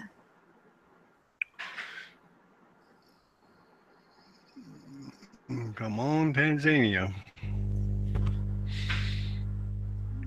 Yeah, this doctor was very interested in the hangouts, and he was excited. And I'll be surprised if, but as you know, neurosurgeons have emergencies. But the name of the hangout Dr. is John? great.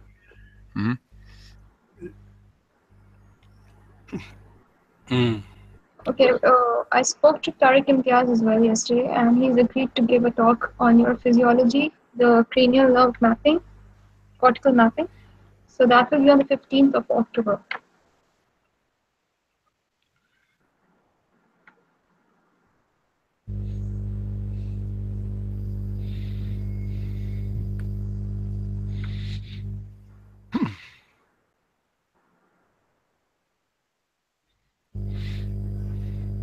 There's so many hangouts coming up that Dr. Bennett is breathing heavy. Yeah, it's gonna be exciting. You're giving It's him gonna the be sweats, exciting, man. The chills, yeah. It's gonna be Oh my exciting, God. man. Yeah, I told. His presentation on cortical mapping is actually good. So he wanted to give it to the neurosurgical students, so he has set up a date of 15th of October before he goes to Nepal. Everybody's going to Nepal recently. That's so cool. Yeah, it's gonna be a lot of people coming in October.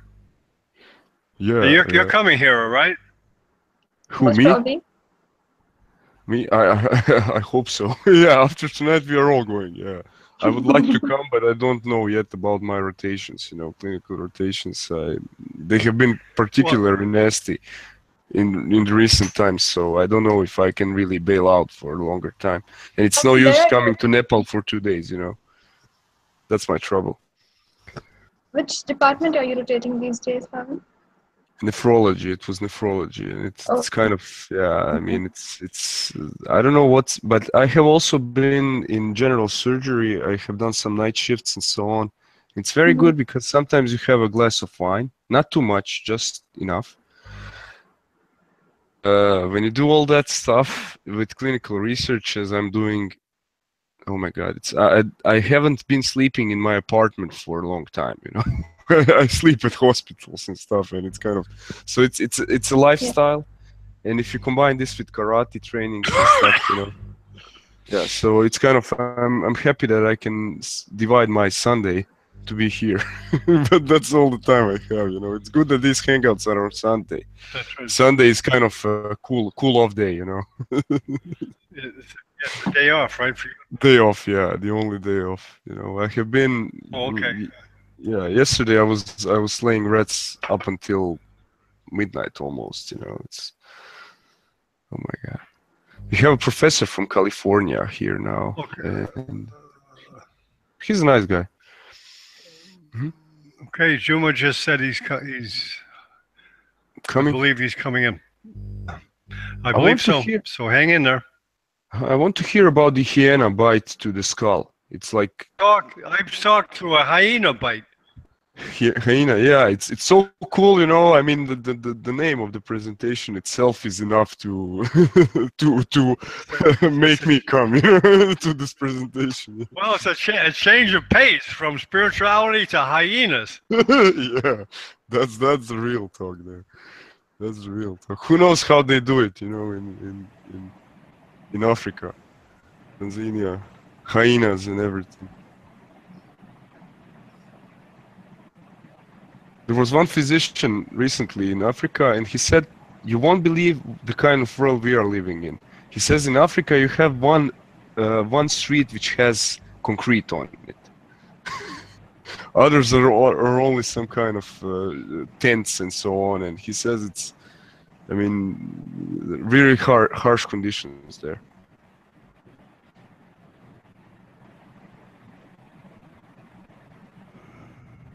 Okay. Sending you the link to Joseph. You're quiet tonight.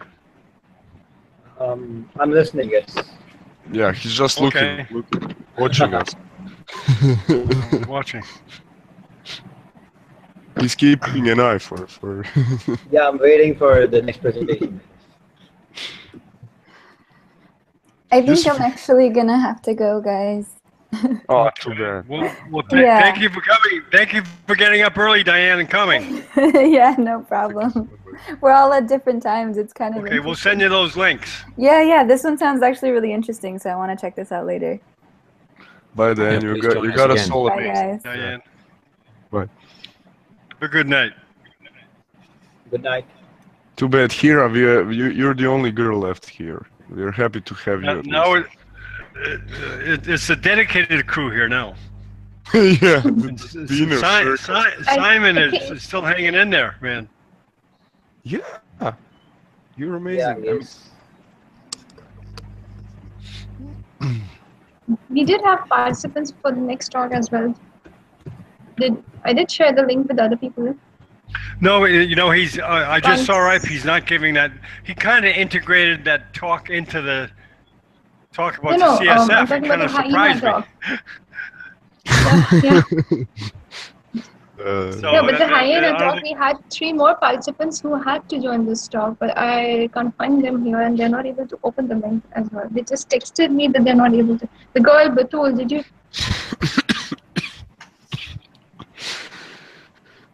Okay. I'm trying to fix it.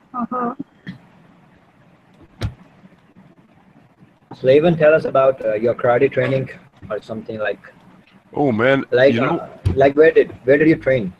actually, I have big news to share. You know, I am about to start the first student group for karate at the university in Zagreb. You know, it's very interesting, but it's the top university in Croatia. I mean, the hardest one and also the most appreciated. Let's say, there was this huge, how can I say, independent study about universities in Croatia and this part of Europe, and our university in Zagreb was the only one on map. At least they say so. So it's kind of a hard thing to get something there, but I'm really happy that I'm starting it. I'm currently at my black belt, brown, and I need to, you know, really push to get to that black belt level, because it all depends in karate about your sensei and the guy who's. At the same time, my professor, at whom I'm doing my research, he says I'm too valuable to train karate, and he's like, "Don't train karate, work on rats and stuff." But I'm still going there. It makes me feel good. I really can't imagine my day. I think my day is wasted if I don't finish it. You know, getting hit and hitting someone. And I'm joking, but it's karate is like I don't know. It's wonderful. Karate is so much about philosophy. And are you able to? Huh? Are you able to break the blocks they give? Well, it's not about blocking, you know. The style of karate I'm training is Shotokan. It's basically the style where you don't really use blocks, you know. The only thing you use is this. You move the hand of the opponent. When the fist goes, you just, you know, redirect it. So it's kind of, I myself don't need to use blocks usually when you have an opponent which is below your level. It takes 1 or 2 punches, you know, to defeat him. Let's say it's kind of, karate was the art of one hit that would blow down the opponent, you know, and that's something I believe in, and I'm trying always to focus on the one hit that breaks down the opponent, and it's called the ippon. And it's kind of, I like to, you know, because it's more demanding. Some people tend to do, it's you know, like in the Indiana Jones movies, when the guy comes out and he, I don't know. Yeah. That's not karate, you know. Karate is about, and there are some rules, you know, in traditional karate. And the first one is something like first do no harm. You must never hit another person yourself. If someone attacks you, you can defend, but there is no first attack. That's how it goes. And so kind of, I gotta go out because my bandwidth's not strong enough to get my. Fine. Because fine. I'll be right back. Stay here, okay? Stay here. Fine. Yeah, We'll just continue with my talk show about karate. Yeah, stay there. Stay there. No problem. Thank you for asking, Yusuf. It's I don't know, you know, kind of. Usually karate is the only thing I need. Karate and some love to get well after that long day, yeah. Because karate and love, it's kind of connected, you know. You can waste yourself in medicine and everything you do if you have strong foundations, you know. And I found this, I don't know, karate just enables my mind to reset, you know. When you are concentrated so hard on something for 2 hours per day, Yeah. as karate allows you, then you, because I do lots of surgeries now on animals, let's say, and it's kind of, it's very, it takes time. I usually operate for 6-7 hours, but during this time I always feel wasted. I always feel tired, you know, because of the mind. It requires really simultaneous thinking and skill and stuff, surgery. But in karate, you usually can, you have mind and you have the body, and you can put the mind in the plan B position. It just watches things, but the body is the one who works, and it kind of nicely interchanges, and that allows me to give my mind rest. And that's what I like to do, you know. So you kind of knock out your mind. Yeah, please. Go on, Okay, Hira, this shoot. this doesn't convince me for joining karate in any ways. Sorry? Yeah, so, This doesn't? I have a question for you, Slayman. Yeah, please, please. Yeah. Like, I guess I got to go before this karate thing continues. I gotta go. Sure. Yeah. Why, Hira? I know that in Pakistan, Laiba told me that in Pakistan it's forbidden to train karate for women. I have no interest in karate in any ways. What do you have interest? Yeah, but you're on the panel, you know, and I don't get it. You want to say that you are putting a veto on our discussions of karate? Yeah, kind of. How can you allow yourself to do that? How can you allow yourself to say something like that? It's really curious, you know. I think Slayman is I don't know. I mean, who are you to put a veto to a discussion or something? The only woman in the panel. we are in, it's 2 of us against you. I mean, now we should listen to you. I respect all women, No, but I mean, Simon can be with me, right? I'm with you. I'm on your side. Whatever it is, I'm on your side. Thank you. Simon, she says that we cannot talk about karate. I don't get it. Why is it karate talk is finished. I'm joking, Simon. Yeah. 3 guys against a girl. Go ahead. Oh my God, he left. Maybe 2. He left. I did karate for a long time in Japan too. I understand. He's in love with it. Yeah, I did. Japan has got so many types of martial arts, but it's fun. But recently, nothing. Yeah. So I guess we wait for Dr. Juma to come join us. I guess. I wonder if he'll come back. This is the thing with Hangouts, is that sometimes they come together, sometimes they don't. It's just amazing that we can, with this technology, that we can meet. It's incredible. So it's always worth it. Okay, I think Savin has been offended. No, I think he fell off, actually. I've never seen him offended. Oh.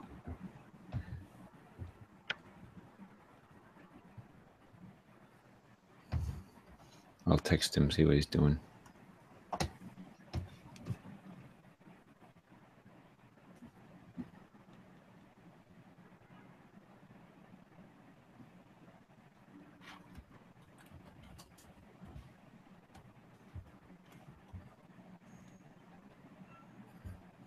Okay, door 4.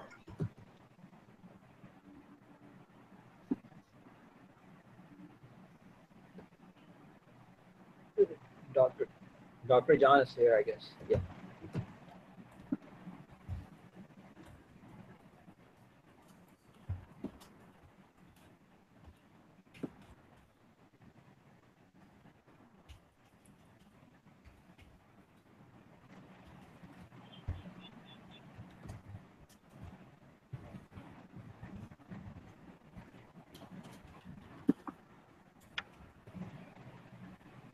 Okay, where does Savin go?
Simon, you there?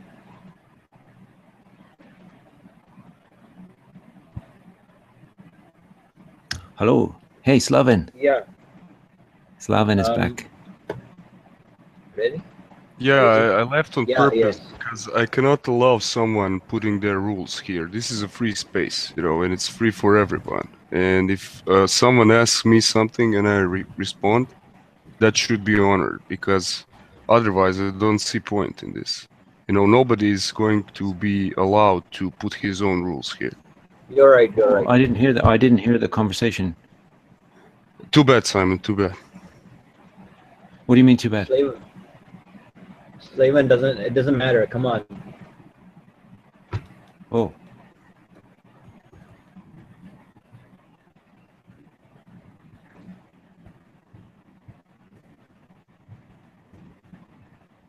Uh-oh. Yeah, I missed that completely.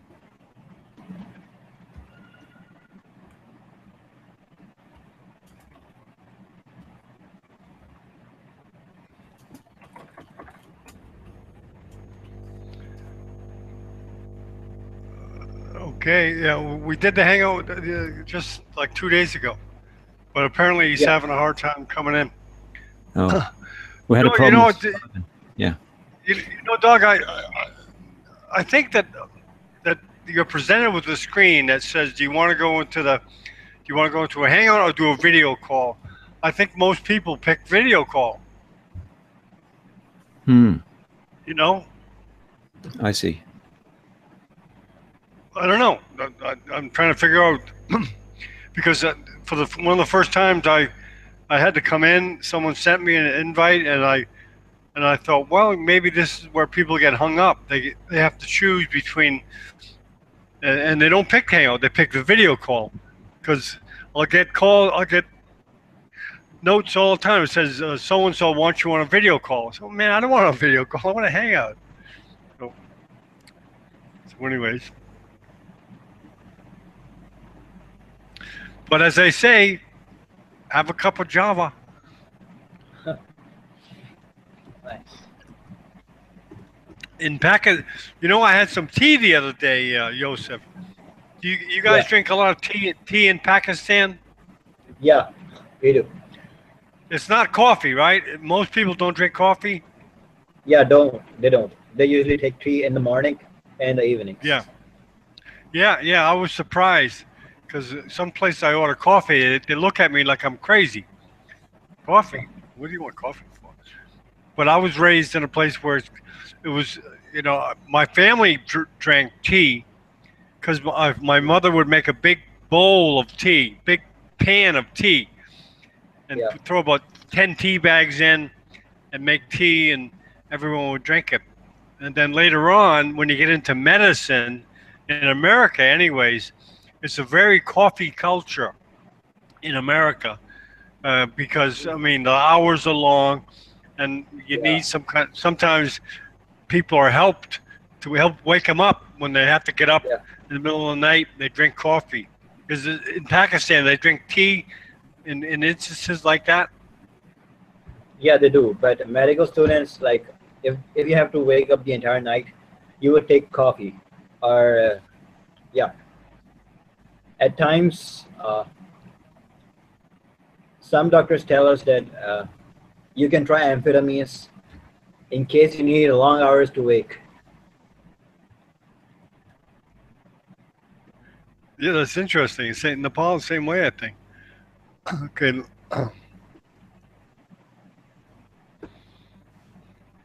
Hang in there, guys. He's still trying to connect.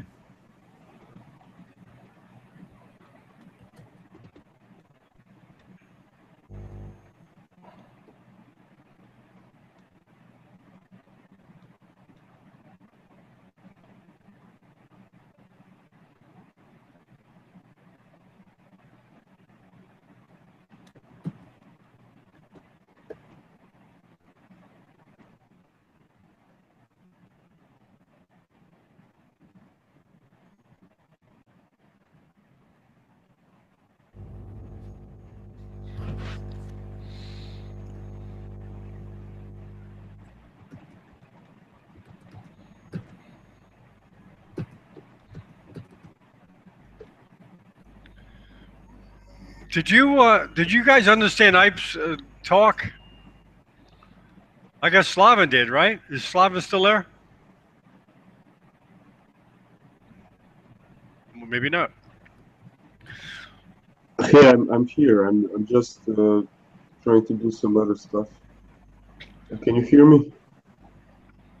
Yes. I'm here. I didn't actually, to be honest, I didn't understand, but I like the initiative. You know, I mean, I understood this part about the sixth sense, but I think it's, you know, when you know lots of things, it comes time in your life when you need to broaden and deepen your philosophy, and that's also something I understand. You know, so kind of, I think that Dr. Cherian wanted to share with us kind of new things that were happening inside of him.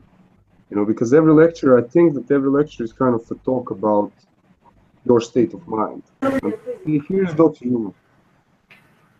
Hello? Oh, Hello. finally! All right, all right, all right. You made it. You made it. Yeah, sure. How are you, John? Good, good. Nice to see you. Thank you for being persistent. Being persistent, like a true neurosurgeon. Thank you. Okay, let me just introduce you. Are you all set? You want to go over the screen sharing? Do you remember how to do it? You want to try it real quick? Yeah, sure. Yeah, let's just, to make sure you do it. You can do it. Okay. Hey, Simon. Application window, then share.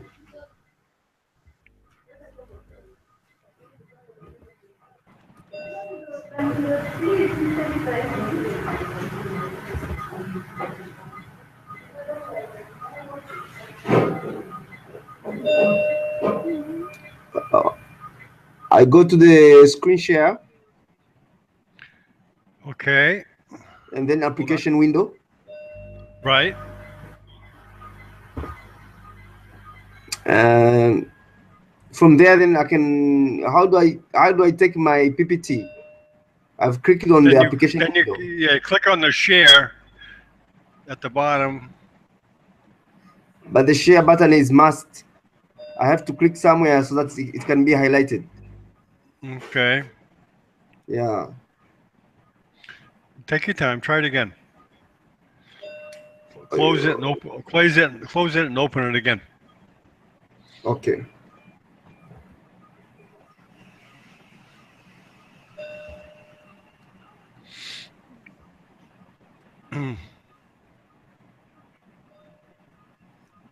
Still, I'm getting the same result. I'm getting share your screen, but it's coming Google Hangouts here.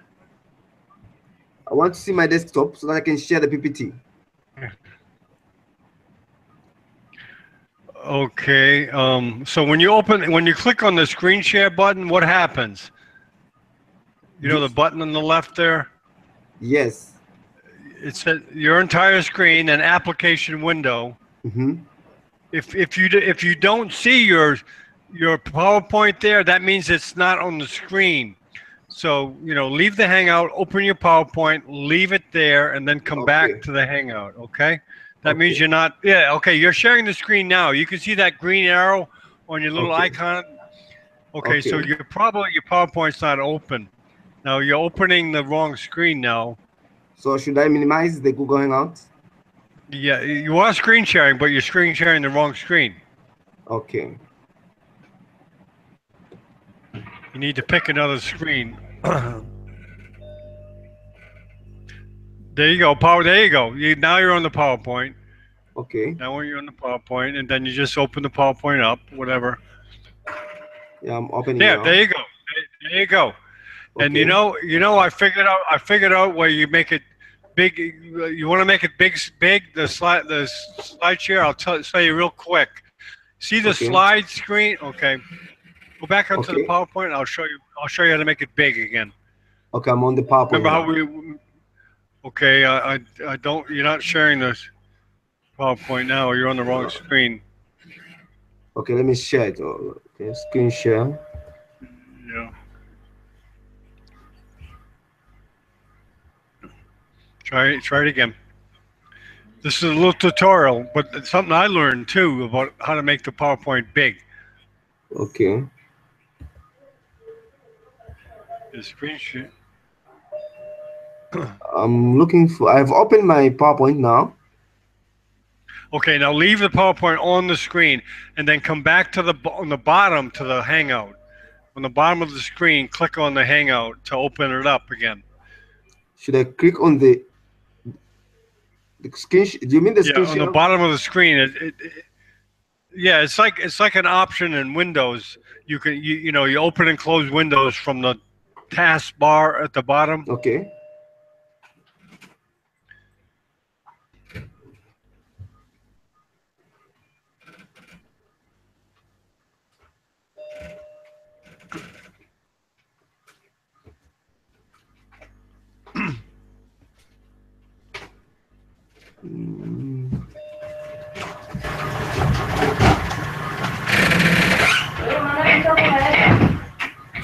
No, say it again. Sorry.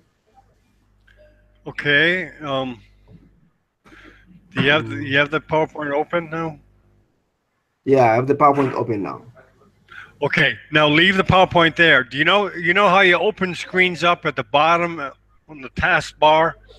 That's how you go back to the Hangout. At the bottom of your screen, there should be like a taskbar in Windows that lets you open up another screen. It lets you open up the Hangout again.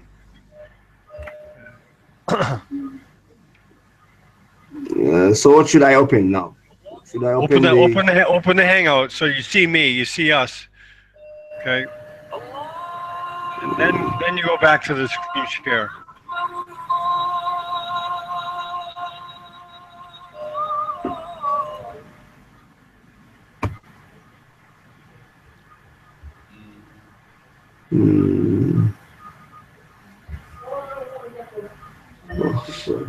Yeah, don't worry. This won't be recorded. Okay.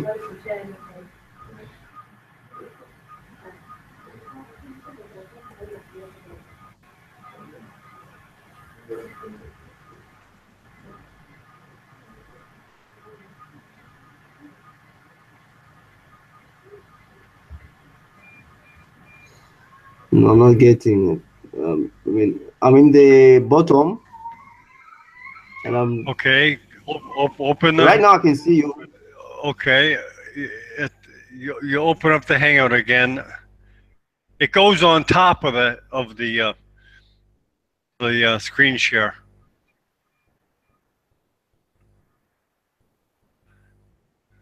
Or maybe should I try to open again the link and see if can I try that one?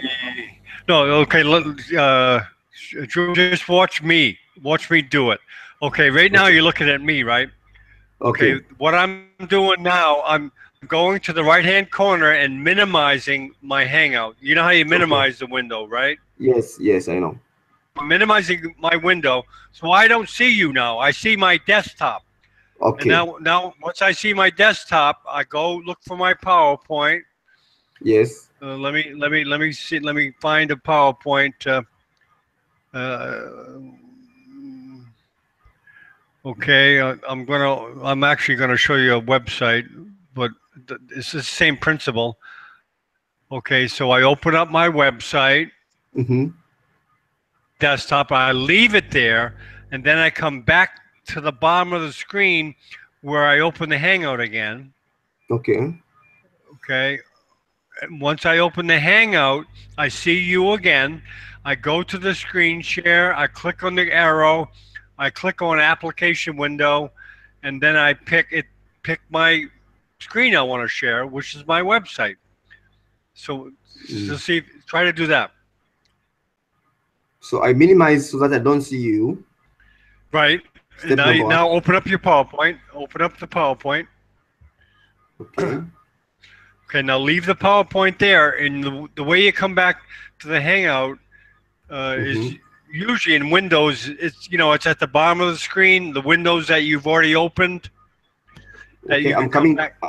Now I'm coming back to the Google Hangouts. Okay, now go to the arrow. Go to the green arrow now. Okay. Click on the green arrow.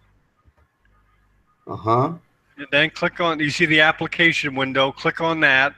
Yeah, sure. No, I got Okay. it. Now you should see the PowerPoint there, and click the PowerPoint. Yeah, I've clicked it and shared. Okay. Now I'm sharing. There you go. You got it. You got it. Okay. Okay. Let's go. You ready to go? Yeah, I'm sure. So should I? Okay, leave it open. Just leave it open. Now they got it open. I'll introduce you, and then after we're done, you can come off the PowerPoint. Okay? Okay, but you told me how to make it big. If you want to. Yeah. Okay. If you want to see that, okay. Let me show you real quick how to make it big. Yeah. I don't see the PowerPoint now. I don't know where it went.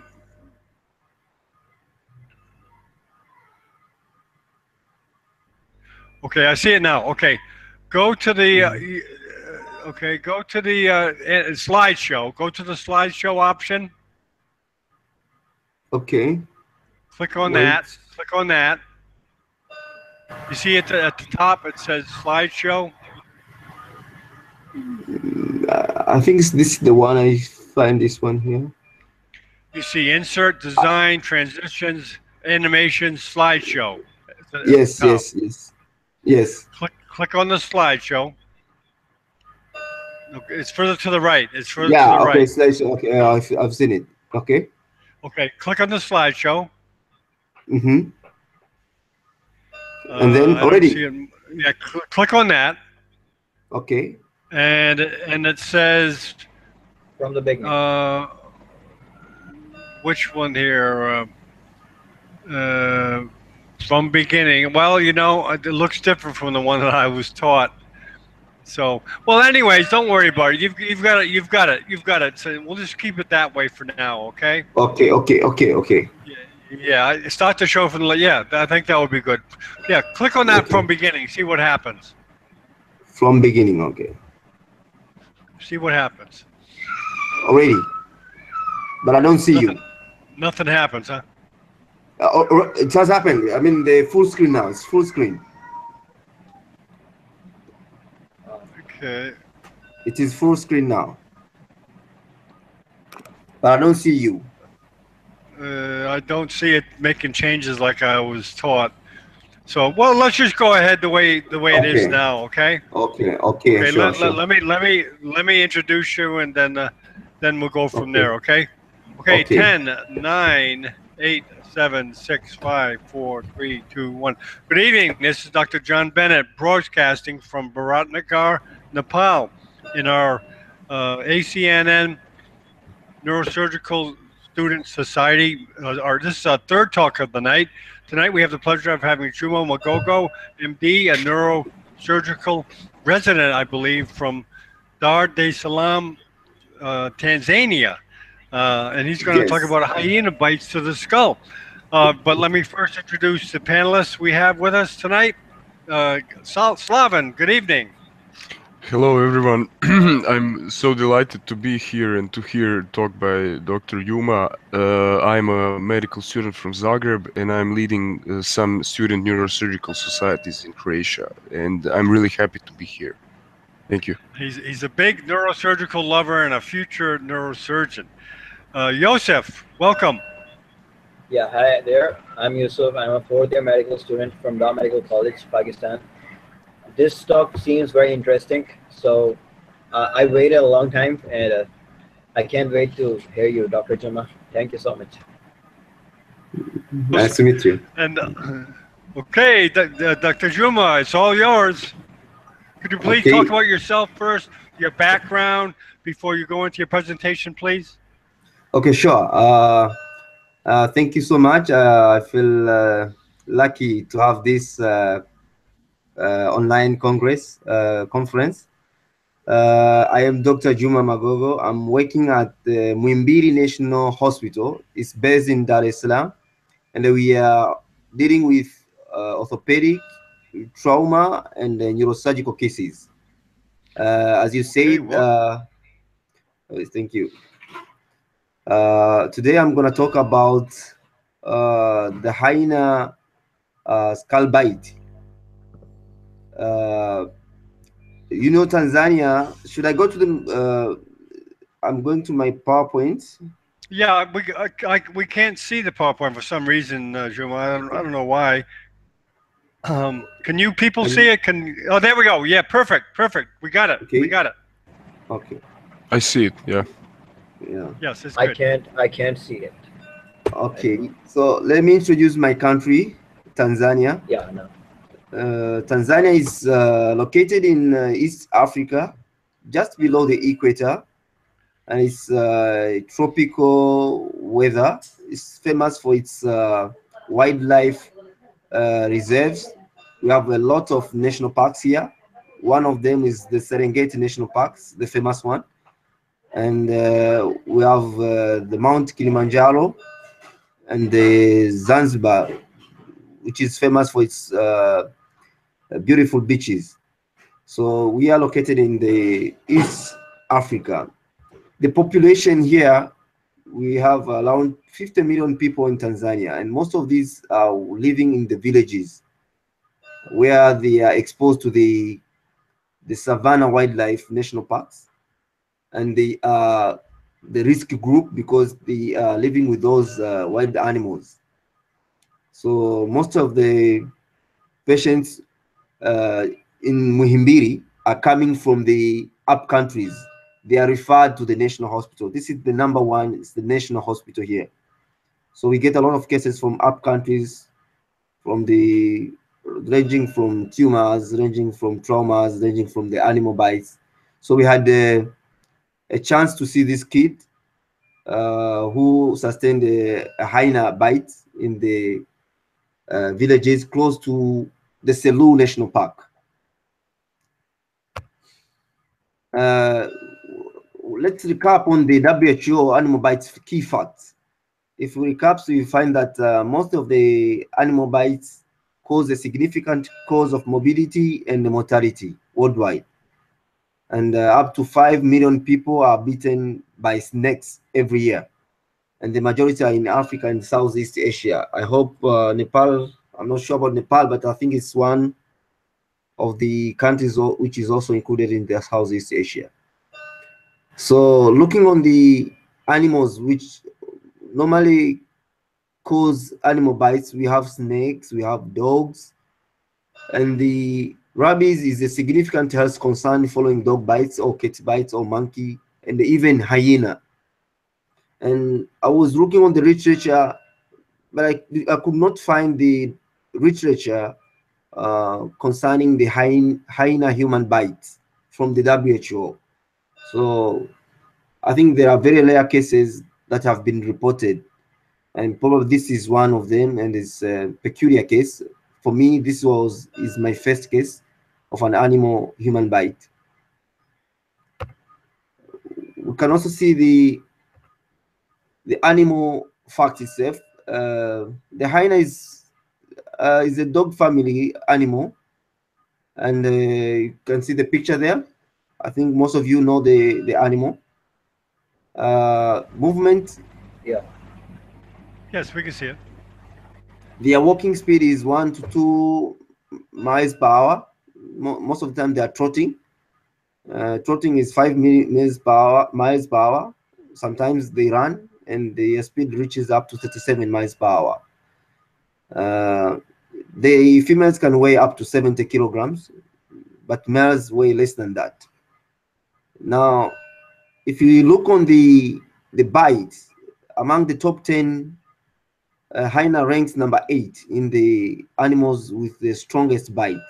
The average strength of a human bite force is normally 162 pounds. So hyena has 60 times that of the human bite. Hyena has a bite force of 1,100 psi. So we can find now the bite force is severe enough to cause crushing injuries on our bodies. I mean, it can tear the muscles, it can tear the tendons, it can tear the bone itself, and it's very dangerous if you have such injuries. Normally, we have pathogens also living in our oral cavities, and as for the animals as well, they have pathogens living in the oral cavities. So this chart shows the specific animals with the names of the pathogens which habitates in the mouth. For example, we have mammals, we have rabies. Dogs have Capnocryptophaga canimosus, and the rest you can see there. Hyena is not included in this list, probably because it's very rare, or there have been no research on the pathogens in the oral cavities of hyenas. But the common vertebrae, we have Clostridium tetani, which causes tetanus in most of the vertebrates. We have this one also, the common bacteria found in the dogs. You can see aerobes and anaerobes. We have the streptococci, the staph, Staphylococcus aureus, and other species, because there are so many species, including Staph epididymis and others. So one has to know that when we get an animal bite, it's not only the crushing injury, but we expect the infections from these bacteria. So in history taking, when you're taking history, you should take into account circumstances of the injury.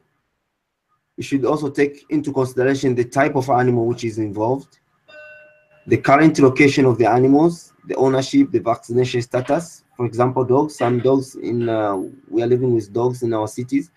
So we should make sure that we have the dog has a vaccination status. Also should check on the patient's underlying medical condition, the other diseases, the comorbidities.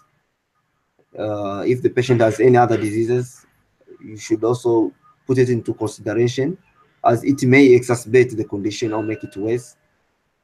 Drug allergy, because we are treating infection. So you should make sure that you know that if this patient is allergic to sulfur, allergic to penicillin and the other stuff. We should also check on the tetanus immunization status, because these bacteria, Clostridium tetani, are found in the soil, and probably when you are bitten by an animal, you can have, when you are struggling to escape from the animal bite, you can have some soil getting to the wound. So these are the most common points to consider when you are taking the vaccine. And on physical examination, you should check on the location, on the type, and the depth of the wound, because this explains how aggressive you are going to treat this patient. Location, as we are neurosurgeons, so we are looking on the skull. It's the most affected part, or we are looking on the spine. But you can also see if the thighs have been involved, so that you can treat as well, because patient tends to get multiple traumas. And the type of the wound, if it's the gloving wound, say the skin has been removed, exposing the bones and the other soft tissues, or the depth of the wound as well. Like what we are going to see on this patient I'm going to present. You should also check on the range of motion and the neurovascular functioning. The patient, sometimes they get shocked because of bleeding. They may come to you sweating a lot, has lost a lot of blood. They may go into hypovolemic shock, so you should check on all of these. Check the blood pressure, check the heart rate, check the skin condition. You should also check on the signs of infection. It depends, like we are in Tanzania, patients are coming from up countries. Sometimes they delay coming to our national hospital. Patients may come 2 days or 3 days later after the injury with the infection, which has gone very worse. Like we have also seen some of the, before we saw one patient who was kicked by a buffalo, and he arrived to us with the CSF, with the deep wound in the skull because of the horn of the buffalo. He presented to us like 3 to 4 days later from the day of injury. But this patient was from another town. You should also check on the lymph node, and if you have X-ray, you can X-ray the wound because it's close to the joint or to the bone. Right now we have the CT scan, so you can do CT scan as well. Again, we have the principles on animal bites. We have what we call the famous helicopter. This is an acronym. It's an acronym for the management of animal bite wounds.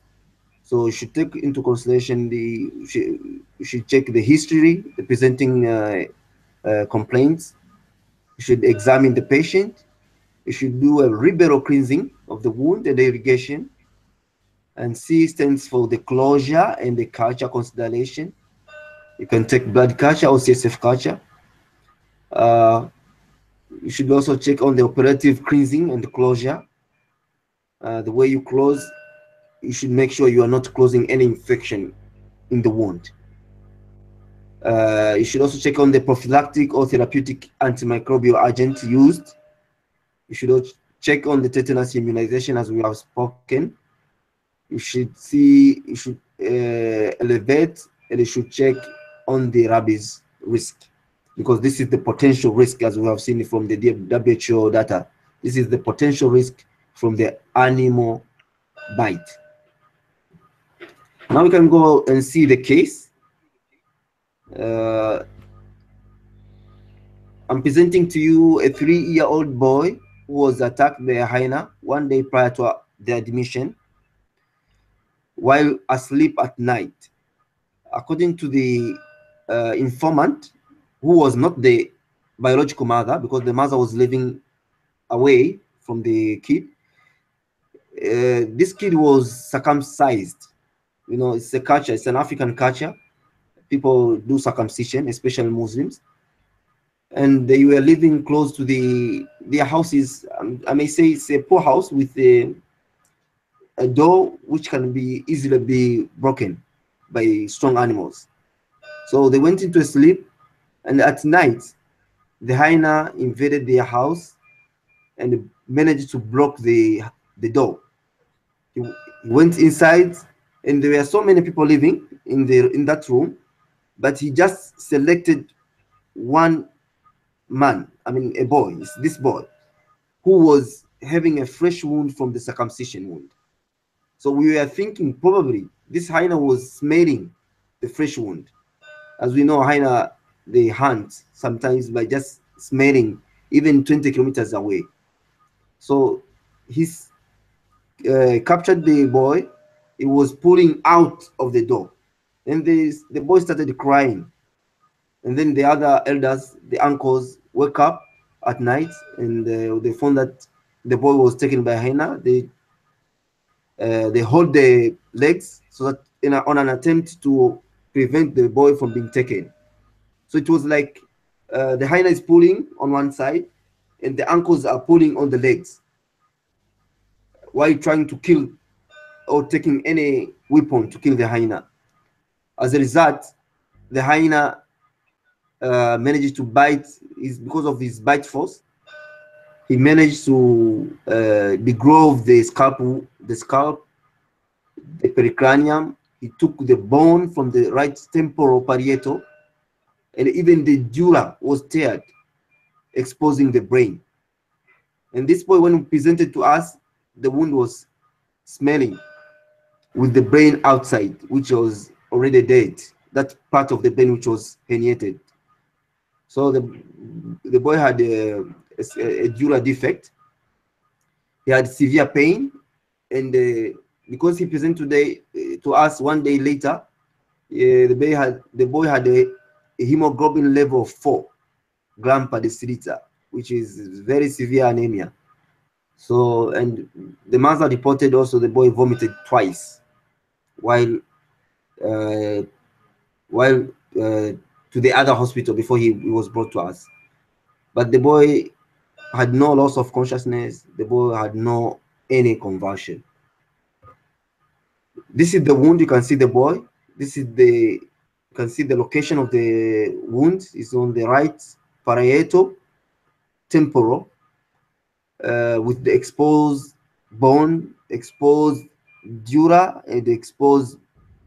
Right now, you cannot see the brain because this was after the first operation, but the whole scalp was taken away. It's a disgroving wound. You can see the extent of the wound. You can see this boy, the branches of the superficial temporal artery probably were severed, and as well as the posterior auricular artery was also severed. So the blood supply to this wound was poor. But after receiving this boy, we immediately take this patient to theater, where we did surgical debridement. So when we say surgical debridement, we mean we are cutting the dead tissues, or the non-viable tissues, the devitalized tissues. We are cutting them, and then we are trying to wash the wound with a lot of normal saline and a lot of antimicrobial. So we used, in this case, we used iodine, which was diluted on the part which close to the bone, not on the brain. But we also managed to use the hydrogen peroxide, and with a lot of irrigation. The presentation, posting it on social media, saying that he's talking about this now. So we managed to close the wound. You can see close to the ear. You can see something which looks like it's dead, but it's actually not dead. There is a sagittale below the pericranium. We took the pericranium from the patient to cover the wound, that part of the brain which was exposed. So we took the dead brain out. We put the sagittale to control the hemostasis, and then we took the pericranium to cover the dead the open space, and then we took this patient to the ICU while calling for plastic surgeons to come and review this baby. We also gave blood to this patient because of severe anemia, so the HB improved. And these were the findings at at our casualty. I forgot to tell you, he received the anti-rabies. As you know, the protocol needs to give the immediate immunoglobulins for control of rabies, and then later you can give vaccine. So we gave anti-rabies immunoglobulins, 260 units, and we came to give vaccine later, so that to make sure that because we are not sure of the animal status, because it's the wild animal. The boy also received the blood transfusion. He got analgesics and IV fluids and the preoperative IV antibiotics. On examination, before I think I changed the slides, but this was the wound was false meaning, and it was the CSF was leaking from the wound. So these were the CT scan findings. You can see the CT scan findings showing that the bone has been lost from this part, and probably the STA was also torn. That's why the baby had a lot of bleeding.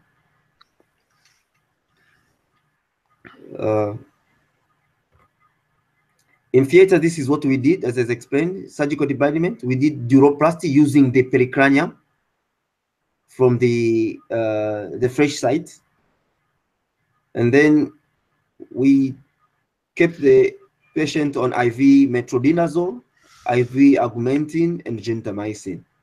And we asked the plastic surgeons who came later to review this baby. But on review of this baby, the plastic surgeon, to be honest, they had no,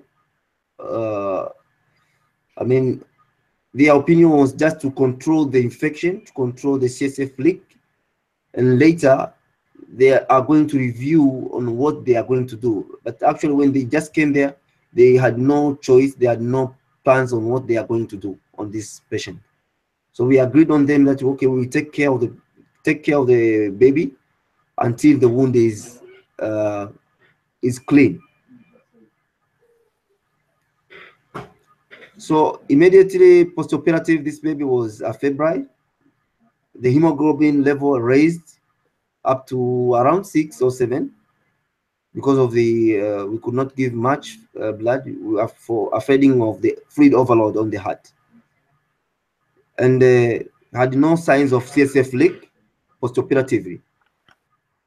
But 48 hours postoperatively, this patient had CSF leak, which was just observed. We say, okay, we can just observe this patient for the extra 24 hours by just putting some dressing. And if the leak was still going on, we took again the patient to theater to do surgical debridement. So we went again for the second time to do surgical debridement and neuroplasty. But this time we just went to repair that part which was leaking. And we did it. We repaired that part. We saw it. It was on the pericranium side, not on the dura side. It was on the pericranium side because probably the pericranium was teared also. We repaired it, and then we did the Valsalva maneuver. Valsalva maneuver is the anesthesiologist is trying to hyperventilate the patient and to see if there is any CSF leak. So we confirmed that there was no CSF leak after the Valsalva maneuver. And again, we called the plastic surgeon who just changed the medication. He just ordered to change the medication. He ordered IV Cefoso to replace the IV augmentin. He started on the cephalosporins. So we stopped IV augmentin and then we gave Cefoso. Probably because of he thought this one, the cephalosporins are very good in gram-positive pathogens. So the plan was to change the antibiotics. But 1 week later, there was still CSF leak. There was a small defect again on the pericranium which we used. So you can see this is the wound. Unfortunately, you cannot see that part which was leaking, but it was there. So this time we decided not to use the pericranium again. We used the Duragen. And we managed to cover the whole defect, including the dura. So we look over the margins of the dura and the pericranium. We take the Duragen and put it to cover everything over there. And this baby, as you can see, the wound was clean. There was no any sign of infection there. And we just continue to dress this baby using hydrogen peroxide for cleaning the wound, and the normal saline for cleaning the wound. But when we were dressing, we were using honey. We started using honey so that the wound can granulate. We also used mupirocin cream as an topical antibiotic, plus the Vaseline gauzes. So we managed to control the infection, and the wound was clean, and we took this patient out of ICU and we took the baby to the wards. But again, surprisingly, we don't know what was happening to this kid. It was a complicated case. The CSF leak started again. It was reduced, but it was there a little bit. And the patient started to present with the signs of meningitis. I mean, meningismus, having a stiff neck, and the Koenig and the Budzynski sign were positive. So the HB at this time was 9 because he was getting he was still getting the blood transfusion. And we stopped the Cefoso, and because this is meningitis, we started to use the strong antibiotics. We started using the meropenem and then vancomycin. Meropenem is very good in gram-positive bacteria, and the vancomycin is very good in gram-negative. So we combine this together with the IV Flagyl, metronidazole, for the anaerobes. We try to do the lumbar puncture so that we can take the CSF for culture and sensitivity. But we could not, because the lumbar puncture was negative. Wherever we tried, I tried myself 2 times to get the CSF. It was not coming. We called for the assistant from the anesthesiologist who came later and did lumbar puncture. But again, we could not get the CSF. So we stopped it because we were thinking that this was traumatic. We cannot do anymore. So we stopped doing the CSF, but we kept the baby on the IV meropenem, IV vancomycin, and IV ceftriaxone. This is the status of the wound. This was before when the patient presented to us, and this was the situation of the wound later after the third operation using the Duragen. Now you can see the function of the honey. The wound has granulated. The wound is clean. This is the Vaseline gauze. We are putting the Vaseline gauze. And we could not manage to get the lumbar drainage because even the CSF lumbar puncture was not possible. So even the lumbar drainage catheterization was not possible for control of the CSF leak.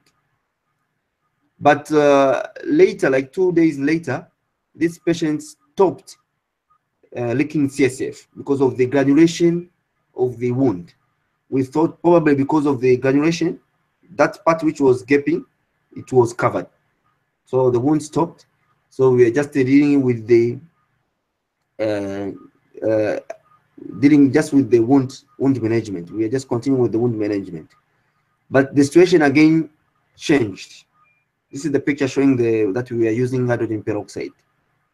The situation changed to the baby was getting like heady nodding. It was now becoming, initially was talkative, but now it was mute. He could not speak most of the time. And the fever, we tried to control the fever because he had on and off fever. We were using IV paracetamol, and sometimes we were exposing the baby and trying to use the wet towel to just use it over the body of the boy. And we consulted the pediatrician, the pediatric neurologist, to come and view this baby for the management of the fever, as we were just using suppository and IV paracetamol without any success. We did also serum electrolyte, and we found that the electrolyte, this baby had electrolyte imbalance. He was having severe hyponatremia, hypokalemia, and we started correcting the hypokalemia and hyponatremia using the same guidance, the same protocols. So these were the most difficult or the challenging the challenges we got on management of this baby was the infection, in this case meningitis, the CSF leak, which of course later stopped, but probably because of the granulation of the wound, we did not use the lumbar catheter. The other thing was the challenge was covering the bone.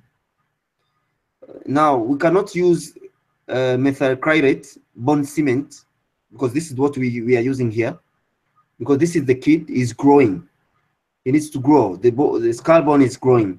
So if you use bone cement, it won't work. And at that time, the infection was not well controlled. So we could not put the foreign body over the infectious part. So we are waiting.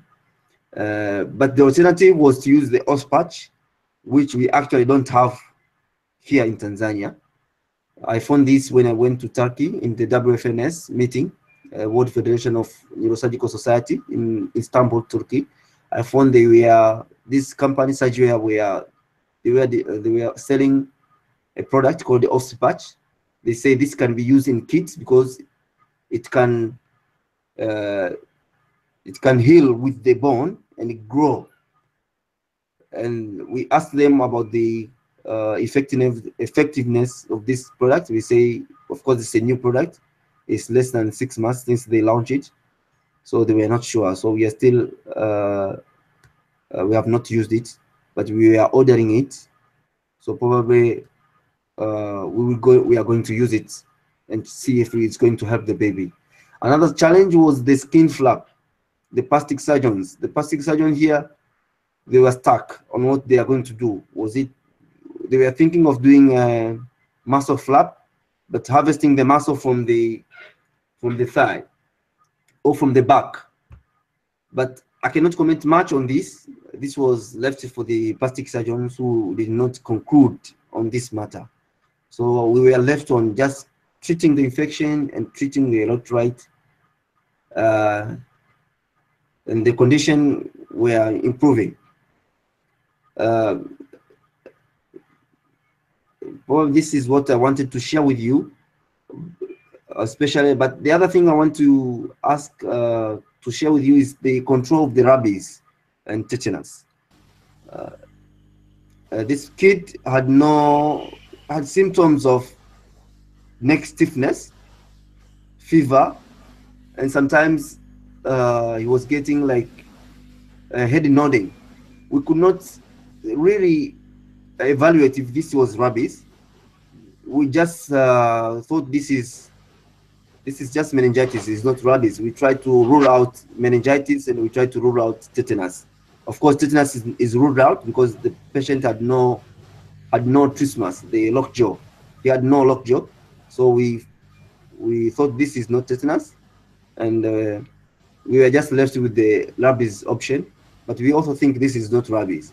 So in your mind, when you are treating animal bites, you should also always consider rabies as the risk factor.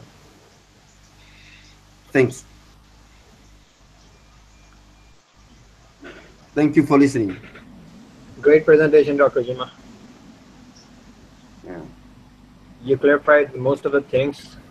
I have a few questions. Sure. Very good. Okay, you can get off the Hangout, get off the screen share, Juno, by clicking on the green arrow again. Okay. Screen share. If you want to. Yeah, you finished the presentation? Yes. Okay, just click on the. There you go. Thank you very much for an excellent presentation, and thank you. I'm sorry the lights are out here in Nepal, but the the dedication that you guys took to pursue aggressively that case and to treat all the problems, etc. And I'm sure the other panelists feel the same. Okay, the panelists, would you like to comment or ask Juno some questions? Yeah, Dr. Jima, I have a question. Okay. Yeah, you mentioned that the child had brain herniation, right? Yes. So what happened of it? Were there any complications, or was it reversed? What happened? Can you tell us? Okay. It was from the bite of the animal. So the animal, the hyena, took the scalp. He took the bone, he took the pericranium even, and the part of the dura was teared, exposing the brain. So the brain, the term herniate, the brain was coming out from the defect, from the dura defect. So it was like strangulated. On arrival, that part of the brain which came out was already dead. So we just took it out. But surprisingly, this baby had no any neurological deficit. Wow. It was moving the limbs, it was moving the arms, the upper limbs, they were okay. Okay, can you tell us that the hyenas usually would, when they would hunt, they would attack the neck, right? The hyenas attack the animals hunt on the neck, right? Yes. So why did they start hunting the child from the head? We actually don't know, because the way they were sleeping in that house, according to what they say, it looks like the hyena was searching for was smelling something. Yeah. So when he found that the smell was coming from the boy, he just captured what he had. He captured the skull. Okay. So when the baby cried severely, then the uncles wake up. Great. Did you finish, Joseph? Yeah, I finished. Okay. I wanted to say that really I'm long time with Neurosurgical TV, and this is really one of my favorite presentations so far. I must say that I was really amazed, because as you went through, I had many questions arising. I even thought it would be great to hear what kind of microbes are hidden in the bite of hyena and everything. And as you went on, you answered all of my questions. The Valsalva maneuver, how the wound healed. I really think that you presented a wonderful medical knowledge and dedication, as Dr. Bennett said. And it's really, I must say that it was really not just a pleasure, but an honor to listen to you. So I'm really amazed by the presentation. It was not just a case presentation; it was an overview of decision-making process. And I basically have no questions. You answered everything, but I just wanted to state that it's really remarkable the case you presented, and I'm really looking forward to hear more of your presentations. Thank you so much. Yes, Juma, we look forward to hearing a lot more presentations from you. One comment I want to make, I imagine the defect itself can cause a lot of problems with further infection, correct? Sure, yes. The defect of the skull invites infection. Now, you know, this is probably kind of far out. There's a technology now called 3D printing that makes you know, by 3D printing and tries to cure the defect with 3D printed cranium. Have you heard any of that? About any of that technology? I heard about that technology, but unfortunately we don't have it here. And I'm just thinking of using it because the child is growing. Right. So we are thinking the metopic suture is growing. We are afraid of using even the 3D printed titanium cage, because probably if we use it, we will restrict the growth of the baby, the skull of the baby. So we were thinking of using that product, the Eos Patch. Okay. We are still ordering it. We have not received it. Oh, but you did discuss it. Is it? Oh, okay. Very good. Very good. Yeah. At what age would you consider a 3D printed titanium implant? What age does a child's cranium stop growing? I think over 14 years old. 14 years old. 14 years old. Okay. Yeah, 14 years old. I'll consider using the titanium cage. Okay. Very good. Yeah. Very good. Simon, do you have any questions or comments? Yes, Doctor, I apologize for arriving late, but I'm the editor of the videos, and I'll be sure to watch the video in detail tomorrow, and I will look forward to seeing the video. Thank you very much. Yeah. Well, you know, the neurosurgeons are the ones that have to take care of problems like this, obviously. And there are all different types of trauma in our society as compared to your country. But it's certainly interesting for me to hear about something like this. I'm sure there are animal bites that happen in this country. Is it a pretty common occurrence? I guess do you see a lot of animal bites there in Tanzania? Yes, we get a lot of cases. Only this because this is the only center we are doing neurosurgical. But there are a lot of animal bites.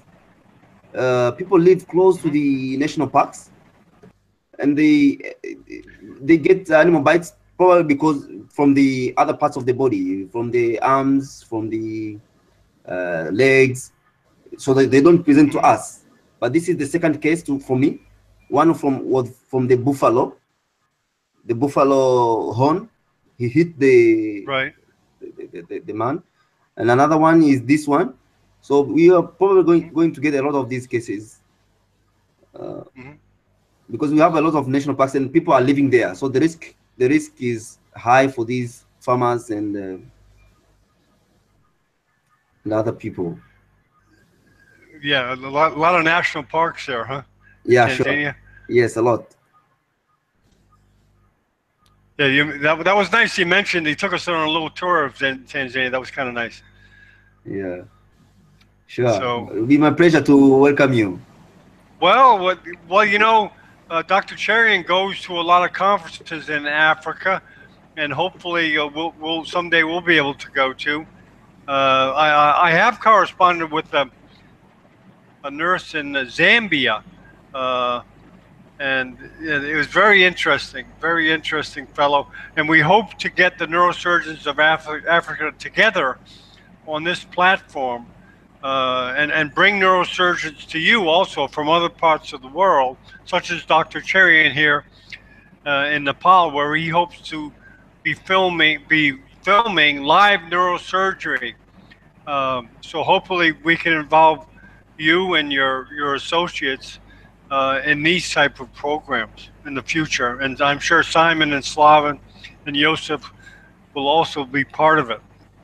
But a great presentation, man. That was great. That was definitely one of my favorite too, I think.